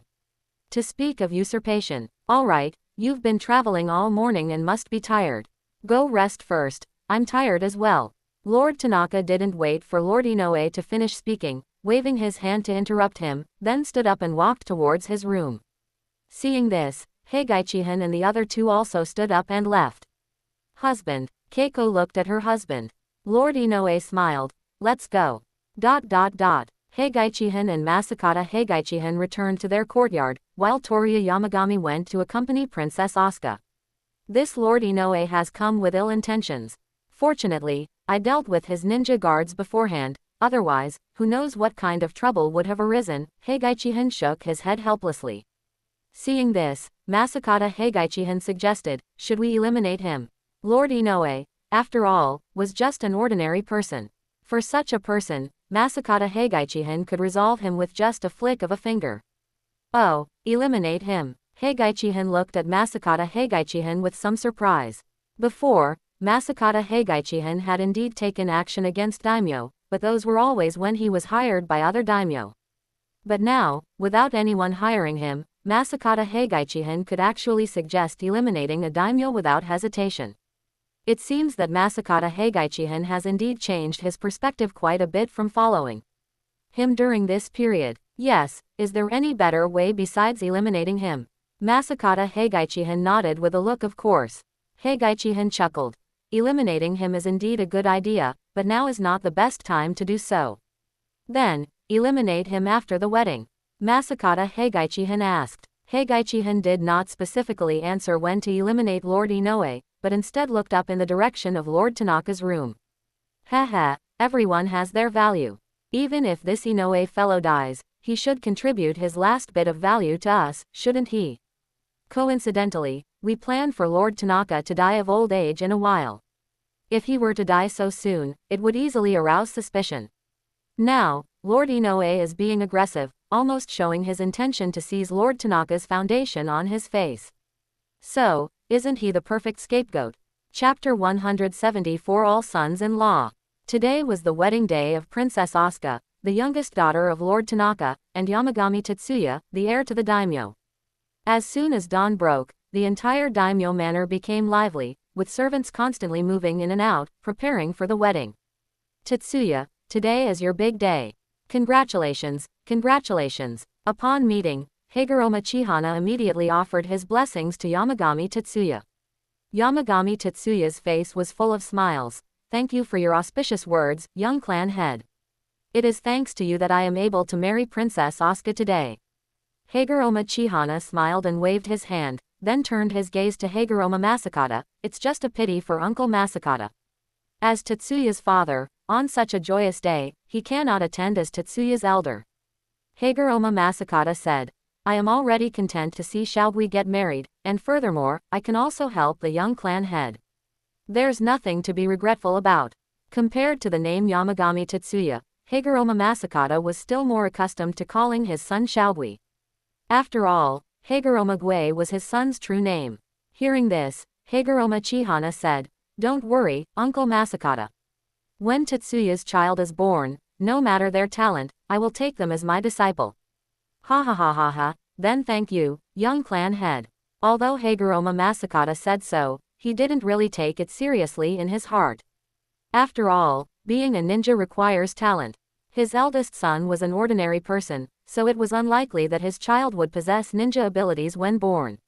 Therefore, he no longer held much hope for his eldest son's lineage.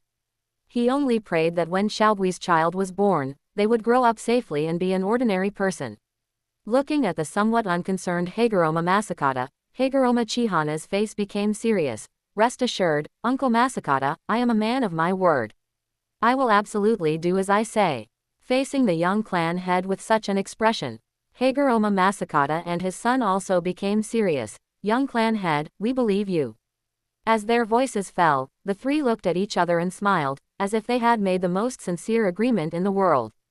Time passed bit by bit, and the guests invited by the daimyo manor gradually arrived. Among them were officials, merchants, and of course, the unlucky Lord Inoue, who had been targeted by Higuruma Chihana. As Yamagami Tetsuya had expected, apart from Lord Inoue, none of the other guests brought ninja to the wedding banquet. Higuruma Chihana also breathed a sigh of relief in his heart about this situation. However, Higuruma Chihana did not fully relax. After all, until the matter was over, no one knew if any unexpected events would occur. Slowly, the daimyo manor gradually became lively and noisy. All the guests were talking about their own affairs and networking. For these people, was the wedding of Princess Asuka and the daimyo heir important? It wasn't important at all. What was important was which ministers they could connect with at this wedding, and which merchants they could cooperate with. For them, only profit was the most important thing. The wedding officially begins. With a command from the Master of Ceremonies, the largest wedding in the former Shirochi officially began. Seated at the head was Lord Tanaka, the highest-ranking person in the city, followed by Lord and Lady Inoue. Compared to the wedding of Hyuga Ikizoku that Higuruma Chihana had attended, the wedding of Yamagami Tetsuya and Princess Asuka had many more elaborate steps, and the scale was also much larger. Inside the daimyo manor, guests clinked glasses and chatted cheerfully. Outside the daimyo manor, the entire former Shiroichi was also decorated with lanterns and streamers today. All residences' consumption in the city received a 20% discount, and the money lost by merchants due to the discount was naturally compensated by the daimyo manor. Therefore, today, regardless of where one was in the former Shiroichi, there was a lively atmosphere. Amidst the revelry, the wedding proceeded smoothly.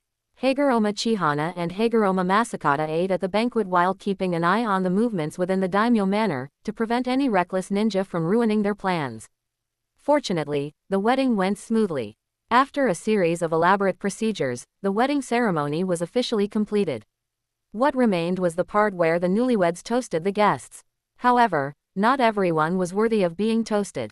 Yamagami Tetsuya was the daimyo heir, so only powerful merchants and high-ranking ministers were qualified to be toasted by the newlyweds.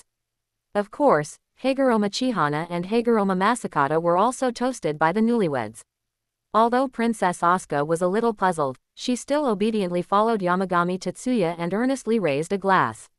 As the sun slowly set in the west, the wedding of Yamagami Tetsuya, the daimyo heir, and Princess Asuka concluded. And after the sun had completely set, the lively former Shiroichi and the daimyo manor gradually returned to tranquility. In the bridal chamber, the newlyweds drank their ceremonial wine. With a shy expression on Princess Asuka's face, Yamagami Tetsuya carried her to the bed. Clothes slipped off, candles extinguished, shadows swayed, soft sounds rose and fell. The long night passed like this. The next day, Yamagami Tetsuya and Princess Asuka woke up.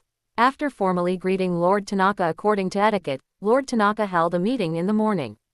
Those attending the meeting naturally included Yamagami Tetsuya and 10 ministers. In addition to them, there was one more person, Lord Inoue. Of course, Haguroma Chihana also attended, but in the eyes of everyone, he was just an inconspicuous presence. Everyone, my daughter Kaori and Tetsuya have finally completed their marriage, Lord Tanaka said, looking at everyone present with a smile. The 10 ministers below collectively bowed. Congratulations, Lord Daimyo. Lord Tanaka smiled and waved his hand, then looked down with a solemn expression. Since the wedding is over, I shall now fulfill what I said before. It's coming. Everyone present thought to themselves. Lord Tanaka began. I said before that as long as Kaori and Tetsuya were married, I would pass on the daimyo. Wait. Lord Inoue suddenly interrupted Lord Tanaka's words. As his voice fell, everyone turned to look at Lord Inoue. What do you want to say? Lord Tanaka looked at him with a somewhat cold gaze. At this moment, Lord Inoue chuckled. Father-in-law, am I also your son-in-law? Lord Tanaka looked at him without speaking. Lord Inoue continued. Logically speaking, both I and that Yamagami Tetsuya are your sons-in-law, and Keiko is your eldest daughter. By any reckoning, shouldn't I be the one to inherit the daimyo position? Chapter 175 Inoue's actions. The ministers present were a bit dumbfounded, looking at Lord Inoue, who had suddenly spoken. What in the world is going on? Why is Lord Inoue suddenly trying to seize Lord Tanaka's position? However, while the ministers were dumbfounded, Lord Tanaka was not. Inoue, are you really planning to snatch away my Tanaka family's foundation? Lord Tanaka seemed to be angry. He clenched his fists, and veins bulged on his arms. Lord Inoue's expression also became serious. How can this be snatching? I am also your son-in-law, so don't I have inheritance rights? Lord Inoue, you have your own foundation. We are all one family, what's yours is mine. Then is what's yours mine. You are an elder, surely you wouldn't want to snatch things from a junior like me, would you? Hey, haha. Hearing this, Lord Tanaka suddenly sneered. Whether it was influenced by Hagoromo Chihaya or Lord Tanaka's own intention, Inoue's words certainly made Lord Tanaka laugh. 2 or 3 seconds later, Lord Tanaka suddenly stood up and shouted, Inoue! I will let Yamagami Tetsuya inherit this lord position. I am informing you, understand? Lord Inoue's eyes narrowed slightly. You, Inoue, are you not even willing to use a respectful title for me now? If you dare to covet my Tanaka family's foundation again, believe it or not, I will make sure you don't leave this lord's mansion alive. Lord Tanaka's gaze instantly turned icy as he looked at Inoue opposite him. Facing Lord Tanaka in this state, Inoue chuckled, look at what you're saying. I am your son-in-law, how could I be against you? This is your foundation, so your opinion is naturally the most important. Seeing Inoue say this, Lord Tanaka snorted coldly, then looked at the ministers. Yamagami Tetsuya is my heir. Tomorrow, I will hand over the lord position to Yamagami Tetsuya. Do you all understand this? The 10 ministers didn't know how to answer. Handing over the position tomorrow. Is it that urgent? Dismissed. Before the ministers could make a decision, Lord Tanaka flicked his sleeve and left the hall.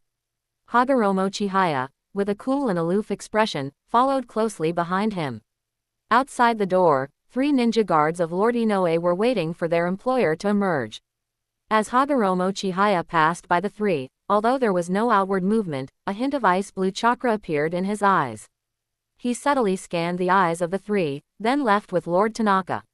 At the same time, the 3 ninjas suddenly felt a moment of trance, then less than a second later, they returned to their normal state.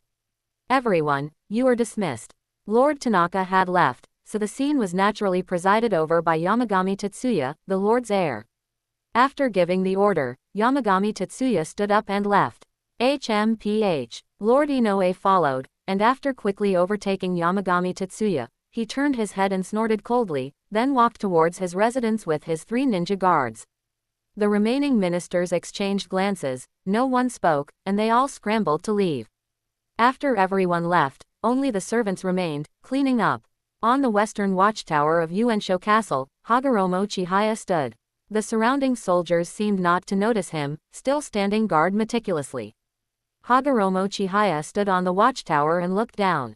A carriage drove out from the castle gate, with 3 ninja escorting it as it drove into the distance. All arrangements are complete, it's time to wrap things up. Watching the gradually disappearing carriage, Hagoromo Chihaya muttered to himself. Immediately, a flash of icy color appeared, and his figure vanished from the spot. Through his genjutsu suggestion, Lord Inoue's covetousness for Uensho Castle was already blatantly displayed before the ministers. Therefore, even if Lord Tanaka died next, it would have nothing to do with them. That's right, the reason Lord Inoue was so aggressive just now was because Hagoromo Chihaya had given him a genjutsu suggestion. Otherwise, how could a leader like Lord Inoue, who possessed a powerful force, commit such a foolish act? Of course, Hagoromo Chihaya's genjutsu suggestion used very little chakra. Strictly speaking, it wasn't even a genjutsu, as how much effort could it take to deal with an ordinary person? Therefore, after leaving this city, no one could detect any traces of Lord Inoue having been subjected to a genjutsu suggestion. Accompanied by the propaganda from various people, the news that Lord Tanaka decided to hand over his position to Yamagami Tetsuya tomorrow quickly spread throughout Uensho Castle. Ignoring the reactions within the city, Hagoromo Chihaya, Hagoromo Masakata, and Yamagami Tetsuya gathered once again in the courtyard. Young clan leader, how is it? Hagoromo Masakata asked worriedly. Hagoromo Chihaya's lips curved slightly. Tonight, the show will begin. Night gradually fell. Tonight's moon was not very full, and there were many dark clouds. This was ordinary weather, but it gave people an unusual feeling. As time reached late night, after everyone had fallen asleep, 3 dark figures infiltrated the Lord's mansion in Uensho Castle. Yamagami Tetsuya was resting in the room with Princess Asuka. Princess Asuka's face was flushed, and she was sleeping peacefully, but Yamagami Tetsuya lay awake in the darkness, unable to sleep. Because he knew that something big would happen in the Lord's mansion tonight. They're here. Hagoromo Chihaya and Hagoromo Masakata sat in the courtyard. The dark clouds obscured the gecko, making them somewhat inconspicuous, but with a little attention, their presence could still be noticed. Unfortunately, the 3 ninja guards of Lord Inoue who had infiltrated the Lord's mansion seemed to be blind, completely unaware of their presence. Swoosh, swoosh. The 3 ninjas slit the throats of the maids with short daggers, eliminating the maids who were serving the Lord. Subsequently, Lord Tanaka's 3 ninja guards, who had been turned into puppets, rushed out and engaged in a fierce battle with Lord Inoue's ninja guards, with the clanging of weapons echoing repeatedly. However, the struggle between these 6 individuals was like ordinary people wildly swinging knives. There was no indication that they possessed the strength of Jonin. After more than 10 seconds of mutual slaughter, some movement gradually appeared outside the mansion. The next second, the 6 ninjas scattered in various places, and 4 of them were killed by their opponents without any defense. Hagoromo Chihaya glanced at the mansion gate, then instantly appeared in the room where the Lord was sleeping. Chapter 176. The murderer is clear at a glance. Looking at Lord Tanaka, who was lying quietly on the bed, Hagoromo Chiharu silently pulled out 2 explosive tags from his pregnant. If it was when he first transmigrated, Hagoromo Chiharu would never have attacked such an ordinary person. But now, after so many years of transmigration, his thoughts had already changed. Now, his heart would not be easily swayed. You are innocent, but you must die. For the peace of the world, someone always has to make sacrifices. I am a rather selfish person, so I can only sacrifice you. Hagoromo Chiharu mumbled as he placed 2 explosive tags on Lord Tanaka's body. But don't worry, I will compensate you. In the future, I will take your grandson as my disciple and train him to be a strong ninja in the ninja world. This way, you can die in peace.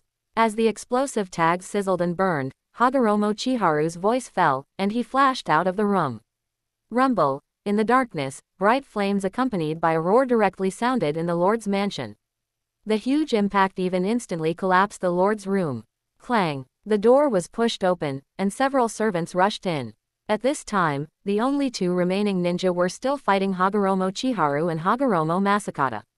After about 10 seconds, the patrolling soldiers also rushed in from the main entrance. Seeing this, Hagoromo Chiharu dodged an attack, then severed the opponent's neck with a single slash. On the other side, Hagoromo Masakata, seeing the situation, also unleashed a gale-release laser, directly piercing through the opponent's chest. Looking at everything that was happening before their eyes, the servants and soldiers were all dumbfounded, becoming flustered and at a loss. What are you still standing there for? Hurry and save the Lord. Hagoromo Chiharu turned around and roared at the soldiers and servants standing in the courtyard. At this moment, the soldiers and servants woke up as if from a dream. They quickly fetched water and carried things, doing their best to rescue the Lord's bombed-out room. However, the collapsed house and the burning flames told them that in this situation, the Lord's chances of survival were almost 0. A few minutes later, Yamagami Tetsuhiro arrived with Princess Asuka. What happened here? Princess Asuka stared blankly at the ruins of the house, where the flames had been extinguished by the soldiers, leaving only a pile of broken wood and tiles. Hagoromo Chiharu stepped forward and said with some guilt, I'm sorry, a ninja came to assassinate the Lord. The assailant has been apprehended by us, but unfortunately, Lord Tanaka. Hagoromo Chiharu did not continue, but his meaning was already quite clear. With the house blown up to such a state, Lord Tanaka was probably dead, without even a complete corpse remaining. Father! Princess Asuka exclaimed, then her vision instantly went black, and her body went limp. Yamagami Tetsuhiro, who had been paying attention to Princess Asuka, quickly caught her and then shouted. Secure the scene, no one is allowed to touch anything. Also, you, go gather the ministers for me here, no matter if they're asleep or not, call them all over. As he spoke, Yamagami Tetsuhiro pointed to one of the soldiers at the scene. His voice fell, and he carried Princess Asuka and ran out. Oh, the pointed soldier nodded in a panic, then grabbed his spear and ran out of the Lord's mansion. Hagoromo Chiharu watched everything happening around him, standing still without much movement. Not long after settling the unconscious Princess Asuka, Yamagami Tetsuhiro returned here. No one messed with the scene, right? He said this entirely for the soldiers and servants present, after all, they were all witnesses. No, sure enough, upon hearing Yamagami Tetsuhiro's question, the soldiers answered in unison. Throughout, Yamagami Tetsuhiro and Hagoromo Chiharu did not communicate, but both of them knew exactly what they were going to do. Time passed bit by bit, and the ministers also arrived one after another. However, when they saw the scene before them, these originally dazed ministers instantly sobered up. What was going on? Seeing that everyone had arrived, Yamagami Tetsuhiro spoke. As you all can see, my father-in-law was unfortunately assassinated just now. This is the wreckage and Mukuro before it has been cleaned up. As for the culprit, he has been apprehended and is lying over there now. As he spoke, Yamagami Tetsuhiro pointed to the wall on the west side. The 10 ministers looked in the direction Yamagami Tetsuhiro was pointing and saw that there were indeed several corpses lying there. They approached and saw that 3 of them were none other than the ninja guards regularly employed by the Lord. As for the other 3, they also looked familiar no matter how they looked at them. Aren't these the 3 guards of Lord Inoue from earlier today? Soon, a minister recognized their identities. After all, they had just seen these 3 earlier in the day, so it was easy to identify them now. But, didn't these 3 leave with Lord Inoue during the day? Why did they suddenly appear here now? Could it be, aren't you also a guard hired by the Lord? What were you doing when the Lord was assassinated? One of the ministers suddenly looked at Hagoromo Chiharu. Hagoromo Chiharu explained in a deep voice, Lord Inoue's desire to seize the original city defense has become obvious. Lord Tanaka was worried that Lord Yamagami Tetsuhiro might encounter an accident, so he sent me to protect Lord Yamagami Tetsuhiro. But unexpectedly, tonight, Lord Yamagami Tetsuhiro did not encounter an accident, but Lord Tanaka. After Hagoromo Chiharu finished speaking, all the ministers fell silent. At this moment, Hagoromo Chiharu added, however, although I couldn't save Lord Tanaka in time, I did manage to catch the culprit. The ministers looked at each other, and finally, all their gazes fell on Yamagami Tetsuhiro. Seeing this, Yamagami Tetsuhiro looked at them. Given the current situation, it's clear who the culprit is. I have decided to succeed the Lord's position tomorrow and then seek revenge on Inoue for my father-in-law. What do you all think? As his voice fell, the 5 ministers who had already pledged allegiance to Yamagami Tetsuhiro immediately spoke up. The Lord is wise. Lord Tanaka had originally decided to abdicate to Yamagami Tetsuhiro tomorrow, so Yamagami Tetsuhiro succeeding the Lord's position tomorrow was perfectly fine. The other 5 ministers also echoed, we agree. Thus, next to a pile of ruins, Yamagami Tetsuhiro and the 10 ministers unanimously determined that Lord Inoue was the mastermind behind the assassination of Lord Tanaka, and Yamagami Tetsuhiro would succeed the Lord's position to avenge Lord Tanaka. Subsequently, under Yamagami Tetsuhiro's command, the soldiers cleared the ruins and found several charred bones with flesh still attached. The discovery of these bones completely confirmed Lord Tanaka's death. Chapter 177 Succession to the Daimyo. Original Guardian City. Last night, Lord Tanaka was unfortunately assassinated and died. The culprit was Lord Inoue, who had long coveted the power of Original Guardian City. In response, Lord Tanaka's young son-in-law, Toruya Yamagami, announced last night that he would inherit the title of Lord today and avenge his father-in-law, the former Lord. Is everything ready? Toruya Yamagami asked a minister beside him. The other party was one of the first ministers to pledge allegiance to him, responsible for various ceremonial affairs, such as the succession of the Lord, the marriage of the princess, and the visits of other lords. All these were his responsibility. Replying to the Lord, everything is ready, the minister replied with a bow. Toruya Yamagami nodded, then looked at Princess Asuka beside him. Asuka, let's go. Princess Asuka nodded without speaking, looking a bit dispirited. However, it was understandable, her father died last night, so she would be a ghost if she were happy. Was it really Inoue who sent people to assassinate father? Princess Asuka held Toruya Yamagami's arm and asked in a low voice after they left the room. Toruya Yamagami said, Inoue was aggressive the day he arrived, and you recognized the 3 ninja last night. Who the culprit is, I don't need to say much for you to know, right? Princess Asuka's eyes were a little red. But, father was Inoue's father-in-law, and Inoue also married my sister. How could he do this? Toruya Yamagami put his arm around Princess Asuka's shoulder and patted it gently. Don't worry, I will avenge father. As he spoke, Toruya Yamagami felt a bit guilty, but he quickly recovered. For the young patriarch's dream, for world peace, some sacrifices were inevitable. After world peace, not so many people would die every day, and children would not have to go to the battlefield with innocent faces. Therefore, Lord Tanaka's sacrifice was not meaningless, he just needed to treat Princess Asuka well from now on. Facing Toruya Yamagami's comfort, Princess Asuka nodded gently and let out a soft, Soon, the two left the Lord's mansion and rode in a carriage to the city wall on the east side. Upon arrival, surrounded by ministers, Toruya Yamagami and Princess Asuka walked arm in arm, slowly ascending the city tower. At this time, the crowd who came to observe the ceremony had already filled the area below the city tower. They all wanted to see what kind of person the newly ascended Lord Yamagami was. Hagoromo Chihana leaned against the city wall, arms crossed over his chest. At this point, our plan is basically complete. Hagoromo Masakata, standing beside him, looked at his son on the city tower, his eyes a little lost. Yes, I really didn't expect that one day we would be able to accomplish such a thing. As a ninja, he personally watched his son become a lord. This was something he had never imagined before. Hagoromo Chihana smiled. Haha, Uncle Masakata, we need to look further ahead. Even more surprising things will happen in the future. If someone else had said this, Hagoromo Masakata would have given him a Byakugan, but now that the young patriarch had said it, he instinctively trusted his words. I believe you, young patriarch. Hagoromo Masakata looked at Hagoromo Chihana with a serious expression. As the appointed time arrived, the minister struck the ceremonial bell, and the succession ceremony officially began. Toruya Yamagami stepped forward, carrying a solemn aura. My people, I, Toruya Yamagami, hereby announce today that I am inheriting the title of Lord of Original Guardian City. Oh, as his voice fell, the crowd below the city tower immediately cheered loudly. When Lord Tanaka inherited the title of Lord, he did not allow all the common people to attend the ceremony.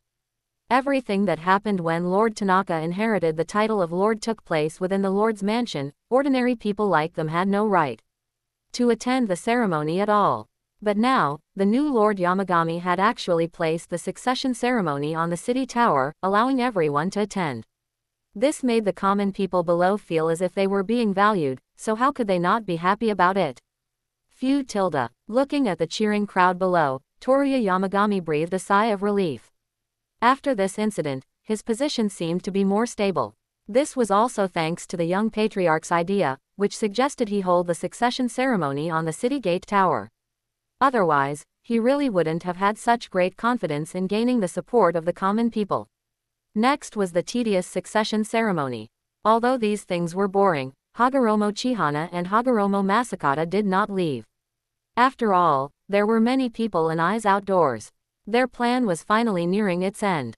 If something unexpected happened at this time, and Toruya Yamagami was assassinated, he would probably be dumbfounded. Therefore, for the plan to be completed smoothly, it was better for them not to be lazy. Amidst the continuous playing of ceremonial music, the sun slowly moved, and the long and tedious succession ceremony finally ended. Toruya Yamagami and Princess Asuka returned to the Lord's mansion in a carriage with the ministers. Asuka, you go back and rest, Toruya Yamagami said, looking at Princess Asuka. Princess Asuka was, after all, Lord Tanaka's daughter, pampered since childhood. Such a long succession ceremony had already made her exhausted. Okay, Princess Asuka nodded and turned to leave. Watching his wife's receding figure, Toruya Yamagami led the ministers into the main hall to discuss the next steps. Gentlemen, the succession ceremony is over. Now, let's discuss avenging father. Avenging Lord Tanaka and eliminating Lord Inoue was something Toruya Yamagami had to do. Eliminating Lord Inoue could, on one hand, legitimize his position as Lord and, on the other hand, enhance his personal prestige. Of course, the most important thing was to eliminate the hidden danger of Inoue, so Lord Inoue had to die. May I ask, what does Lord mean? One of the ministers asked tentatively. Toruya Yamagami said. Inoue sent people to assassinate the former lord, he must pay the price for this. Therefore, I have decided to conquer Inoue and make him accompany the former lord in death. The ministers looked solemn, and no one spoke. One must know that original Guardian City had not fought a major war for a long time. Now that Lord Yamagami was talking about eliminating the other party, the ministers felt a little uncertain. At this moment, the minister responsible for ceremonies asked, Lord, what should be done about Lord Tanaka's funeral? He and the young patriarch had discussed these things, so he naturally spoke without hesitation. Thus, first send envoys to condemn Inoue. He dared to assassinate his own father-in-law, which is utterly unfilial. Make him give an explanation for this. At the same time, we will prepare our army for battle. After father is buried, we will send troops to attack him. Chapter 178 Inoue's Countermeasures. What did you say? Lord Tanaka is dead. In Kawashita Castle, west of the original Sho Castle, Lord Inoue looked at the envoy below him with a surprised expression. Lord Inoue, in order to seize the power of Sho Castle, you actually sent ninja to assassinate your own father-in-law. You are truly deranged and must give an explanation for this. The envoy from Sho Castle below spoke righteously, scolding Lord Inoue without ceremony. After all, he now represented the forces of Sho Castle. Their former lord had been assassinated by the other party. If he remained polite and amiable, wouldn't it clearly make others think that Sho Castle was easy to bully? Therefore, he absolutely could not show weakness at this moment. You're spouting nonsense. I never did such a thing. Seeing the other party immediately accuse him of sending ninja to assassinate Lord Tanaka, Lord Inoue's lungs instantly felt like they would explode from anger. It would be strange if he wasn't angry, with such a huge accusation being thrown at him for no reason. Lord Inoue, the ninja you sent to assassinate Lord Tanaka have already been captured. They are precisely the 3 ninja who guarded you. Do you still want to quibble? Facing Lord Inoue's denial, the envoy retorted without ceremony. One must know that the bodies of those 3 ninja could not be faked, it was an ironclad fact. Faced with irrefutable evidence, Lord Inoue still wanted to refute it. Did the other party really think they at Sho Castle were weak and easily bullied? Oh, are you sure? Hearing this, Lord Inoue couldn't help but frown. Come to think of it, he hadn't seen those 3 ninja for a long time. Could it really have been them? But he hadn't given them any orders. What was going on? The envoy snorted coldly, then clapped his hands. We were afraid you wouldn't admit it, so we specifically brought evidence. Following the sound of clapping, a soldier walked in, holding a wooden box. The people outside didn't stop him too much. After all, if an enemy force were to assassinate a daimyo, it would usually be ninja. They had never heard of ordinary people putting hidden weapons in a box to kill a daimyo. Open it. Looking at the box in the soldier's hand, Lord Inoue commanded. The soldier obeyed and opened it. A human head was conspicuously placed inside the box, belonging to one of the 3 ninja who had assassinated Lord Tanaka. It really is him. Lord Inoue's expression was somewhat uncertain. The envoy saw this and sneered. Lord Inoue, what more do you have to say? As the situation developed to this point, the ministers below also couldn't sit still. One of them stood up to refute. Hey! Don't you! Enough! Before the minister could finish speaking, Lord Inoue interrupted him.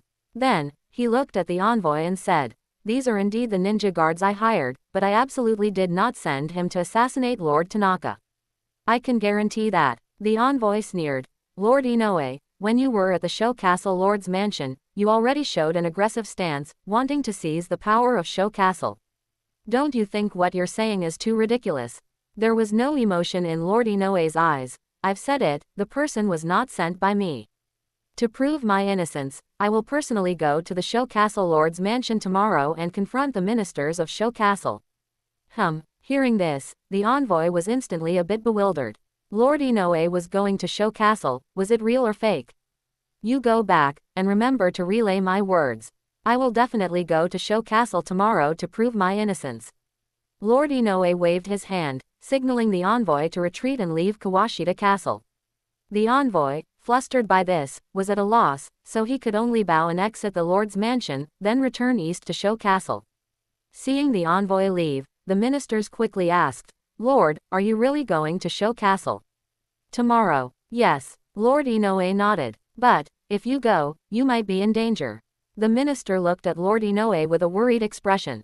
The other ministers also quickly nodded in agreement. That's right, Lord, you can't go. Lord Inoue looked at the ministers, a smile on his face. From tomorrow onwards, Sho Castle will be my territory.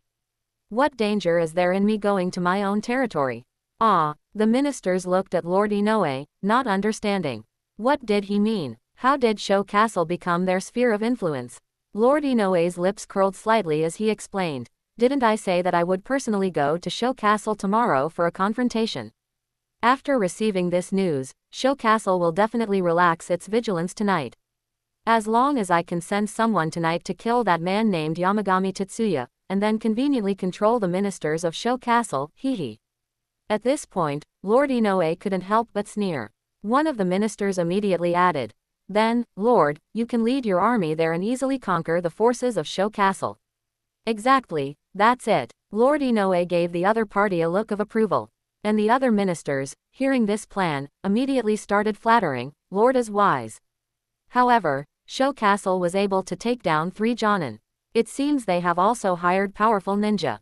Lord Inoue stroked his chin, deep in thought. If I want to take down the other party, I must pay an even greater price and hire even stronger ninja. Thinking of this, Lord Inoue's face couldn't help but twitch in pain. You send someone to the west. Approaching evening, the envoy returned to Sho Castle and relayed Lord Inoue's words. You said Inoue is coming to Sho Castle himself tomorrow. Yamagami Tetsuya frowned, looking at the envoy below him.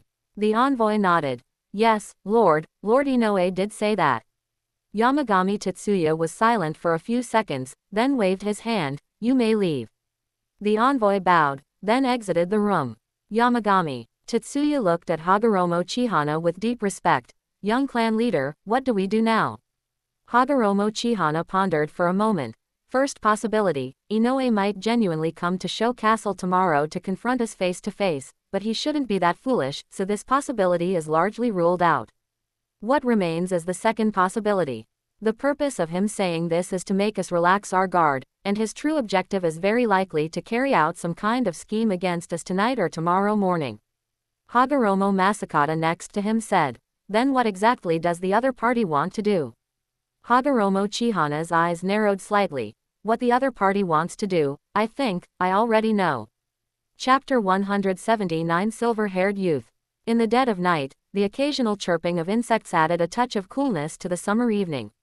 On the roof of the daimyo's mansion, Hagoromo Masakata sat quietly, holding his katana, his eyes fixed on the distant starlight. Although he appeared to be lost in thought, his attention remained focused on the movements around him.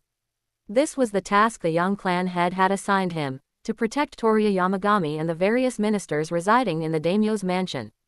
Indeed, since Hagoromo Chiharu had already guessed what Daimyo Inoue intended to do, how could he not take precautions?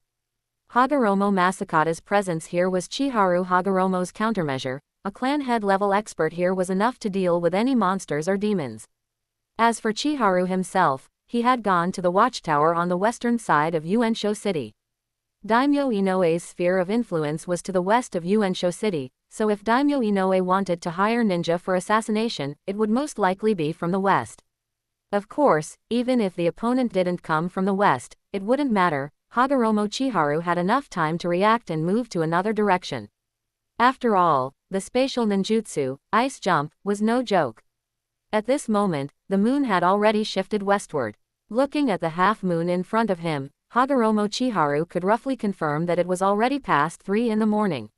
Far from Kawashita City, a silver-haired ninja with a short sword on his back was moving rapidly. Ever since he received Daimyo Inoue's mission, he had immediately left his clan territory and headed towards the target location. After such a long journey, he had finally approached the vicinity of Uensho City. He was filled with helplessness about this. He was truly exasperated with Daimyo Inoue for suddenly issuing such an urgent mission. Wasn't this making things difficult for him? Standing on the watchtower, Hagoromo Chiharu also immediately sensed a powerful ninja entering his perception range. After pinpointing the opponent's location, Hagoromo Chiharu began to calmly sense the ice-attributed natural energy not far in front of the opponent. The next second, under the moonlight, a flash of frost appeared. Whoosh! A figure instantly appeared not far in front of the silver-haired youth. Thud! Clang tilde! The silver-haired youth, noticing someone suddenly appearing before him, abruptly stopped and instantly drew the short sword from his back. Who are you, sir? The silver-haired youth looked at the figure in front of him with extreme caution. Hagoromo Chiharu's tone was calm. You were sent by Daimyo Inoue, weren't you? The silver-haired youth, holding his short sword, said coldly, Please move aside, sir. This path is blocked. Hagoromo Chiharu stood with his hands behind his back, his voice filled with an undeniable tone. Suddenly, a silver flash appeared in the dark night. A subtle whoosh of air passed by, and the silver-haired youth, short sword in hand, had already attacked Hagoromo Chiharu, with a lightning-like glow flowing along his blade. However, even though the silver-haired youth's speed had reached an unimaginable level, Hagoromo Chiharu still reacted, instantly forming an ice blade to meet the attack. Clink! The short sword and the ice blade collided, emitting a crisp sound. However, the next second, crack tilde. Suddenly, a crack appeared on the ice blade, and then the crack rapidly expanded. Seeing this, Hagoromo Chiharu couldn't help but exclaim, "What incredible speed, what a sharp blade. However, my speed is even faster." As his words fell, Hagoromo Chiharu instantly used Ice Jump to appear behind his opponent, Rasengan. At this moment, the silver-haired youth immediately understood what it felt like to have a thorn in his back. The sense of danger behind him instinctively made him thrust his short sword through his armpit. Z's. A large amount of sparks instantly flew. The silver-haired youth held his short sword in his right hand, the blade passing through his left armpit, directly using the tip of the blade to press against the Rasengan.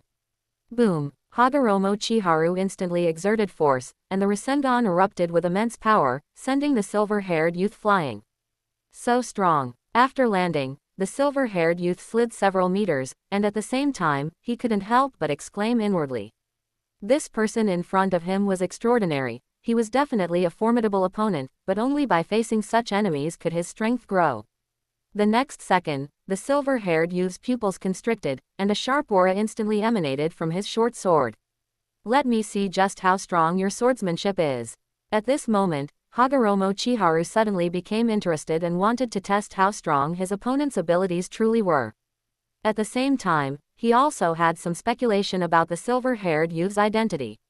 Such speed, such strong swordsmanship, it was probably only possible for someone from the Hitaki clan to possess such skills. While contemplating, Hagoromo Chiharu released a large amount of cold air from his right hand, and an ice blade instantly formed. That wasn't all. As the ice blade formed, wind-attributed chakra flowed along the blade, and the sword of wind god directly enveloped the ice blade. Whoosh tilde. A gentle breeze blew, as if it were a signal, and both of them almost simultaneously moved towards each other. Under the moonlight, two figures continuously flickered and clashed. The silver-haired youth's sword was like a silver fang, seemingly wanting to tear his enemy to shreds with every swing. In comparison, Hagoromo Chiharu was almost entirely suppressed by the silver-haired youth in the swordsmanship exchange. If it weren't for his superior raw strength, he would have probably been defeated long ago. From this, it could be seen that the silver-haired youth's swordsmanship was indeed very powerful. However, battles between ninja are not won by taijutsu alone. As the two continuously clashed, the yin release power contained within Hagoromo Chiharu's ice blade had slowly permeated into the silver-haired youth's body. This also led to Hagoromo Chiharu's speed becoming increasingly faster in the silver-haired youth's perception. After the battle continued for some time, due to the erosion of yin release power, the silver-haired youth's sword speed had decreased to the same level as Hagoromo Chiharu's. If Hagoromo Chiharu had felt flustered when initially dealing with the silver-haired youth's swordsmanship, now he could perfectly describe their battle as effortless. Clink. Hagoromo Chiharu forced his opponent back with a single strike. The pure swordsmanship exchange ends here. Now, fight me with all your might. I hope you can earn my recognition. As his words fell, Hagoromo Chiharu clapped his hands, and an incredibly vast amount of chakra instantly surged from his body. Ice release, white tiger's descent. In an instant, a large amount of ice layers emerged from the ground, and as the ice layers continuously accumulated, an ice tiger with two wings on its back and a body comparable to a tailed beast instantly formed. Roar. The ice tiger stomped its four paws on the ground, opened its mouth, and roared furiously, and a powerful current of air instantly swept in all directions. Chapter 180. The world needs you. This. Looking at the colossal beast before him, the silver-haired young man's pupils contracted instantly. As he swallowed, he unconsciously took 2 steps back. Could such a ninjutsu truly be wielded by a human? And such powerful ice release, could his opponent be? Hagoromo Chiharu clasped his hands together, standing atop the ice tiger's head. "Silver-haired brat, let me see if you are worthy of living." His voice descended from above, and the silver-haired young man's astonished mind snapped back to reality. The next second, the ice tiger flapped its wings and soared, then its massive paw swiped directly at the silver-haired young man. Nani. Seeing the tiger paw above him, large enough to crush a person into a pulp, the silver-haired young man's internal alarm bells rang, and the hairs on his body instantly stood on end. Without time to think, the silver-haired young man immediately used the body flicker technique to retreat rapidly. Rumble. The huge tiger paw slammed into the ground, sending dust flying and making the entire ground tremble. However, just as the silver-haired young man, who had narrowly dodged one attack, was about to catch his breath, the other tiger paw came whistling through the cold wind with lightning speed. Not good. No time. The silver-haired young man's heart pounded. Such a large tiger paw, it was already difficult enough to dodge the first one. This time, he couldn't dodge. If that's the case, if he couldn't dodge, then he wouldn't. The next second, the silver-haired young man's eyes sharpened, and the short sword in his hand instantly emitted a silvery white glow, Hatake style, fang thrust. Clang! The short sword, like the fangs of a beast, shot skyward with a flash of light, instantly colliding with the tiger paw. Sizzle! The sharp and violent sword chi instantly tore a gash in the tiger paw, sending ice shards flying. However, the sword only pierced about 20 to 30 centimeters deep, then it could not advance any further. And for the massive ice tiger, a wound of 20 to 30 centimeters was no different from a mere scratch. Ah! The silver-haired young man roared, trying to withstand the tiger paw's attack. He exerted all his strength, his face turning red. But his attack was like hitting a wall of bronze and iron, completely ineffective. Hagoromo Uchiha stood on the ice tiger's forehead, his face radiating ease and nonchalance, as expected of the Hatake clan. Among your peers, there is no one more excellent than you in this sword technique. Not me, not Hashirama, and not Madara. I acknowledge you. His words of praise fell, and then Hagoromo Uchiha's expression became serious, and the ice tiger beneath him instantly exerted its power. Roar! A tiger's roar echoed, and the tiger paw, which the silver-haired young man had been holding back, pressed down fiercely. Boom! A dull thud came from the earth as the ice tiger's paw slammed heavily onto the ground, completely overwhelming the silver-haired young man. That is, have the gods manifested. The soldiers on duty at the original city wall, looking at the crystal-like, beautiful tiger in the distance, couldn't help but exclaim in awe. Under the gecko, the ice tiger's movements ceased. As Hagoromo Uchiha formed a hand seal, the ice tiger gradually transformed into a myriad of ice crystals, scattering into the air, and he himself slowly descended to the ground.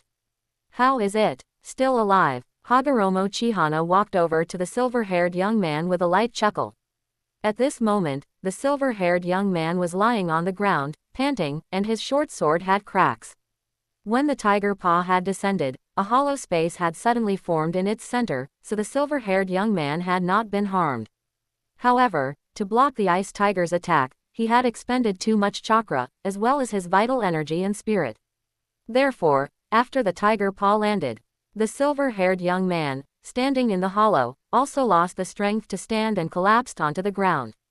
Faced with Hagoromo Uchiha's question, the silver-haired young man panted and did not reply.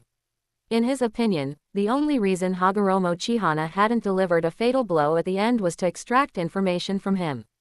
Once Hagoromo Uchiha obtained the information he wanted, he would still inevitably die. So, why bother speaking now? Seeing that the other party remained silent, Hagoromo Uchiha continued, "You are from the Hatake clan, aren't you?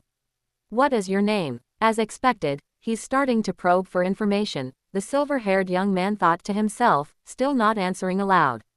Seeing this, Hagoromo Uchiha smiled and shook his head. This guy really is as stubborn as a mule.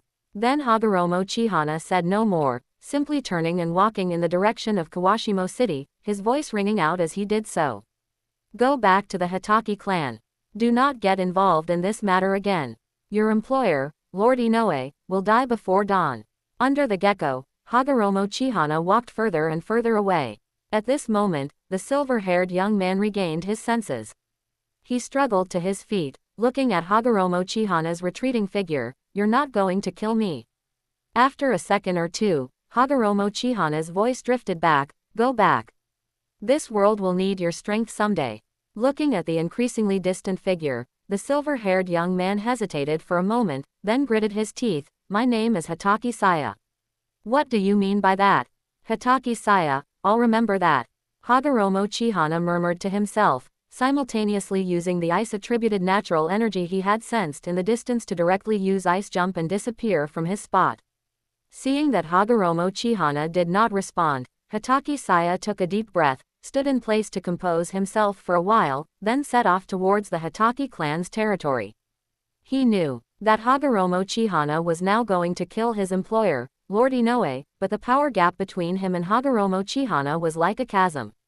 Even if he went, he couldn't save Lord Inoue from Hagoromo Chihana's hands. Moreover, Lord Inoue had hired him to assassinate Tono Yamagami, not to protect Lord Inoue.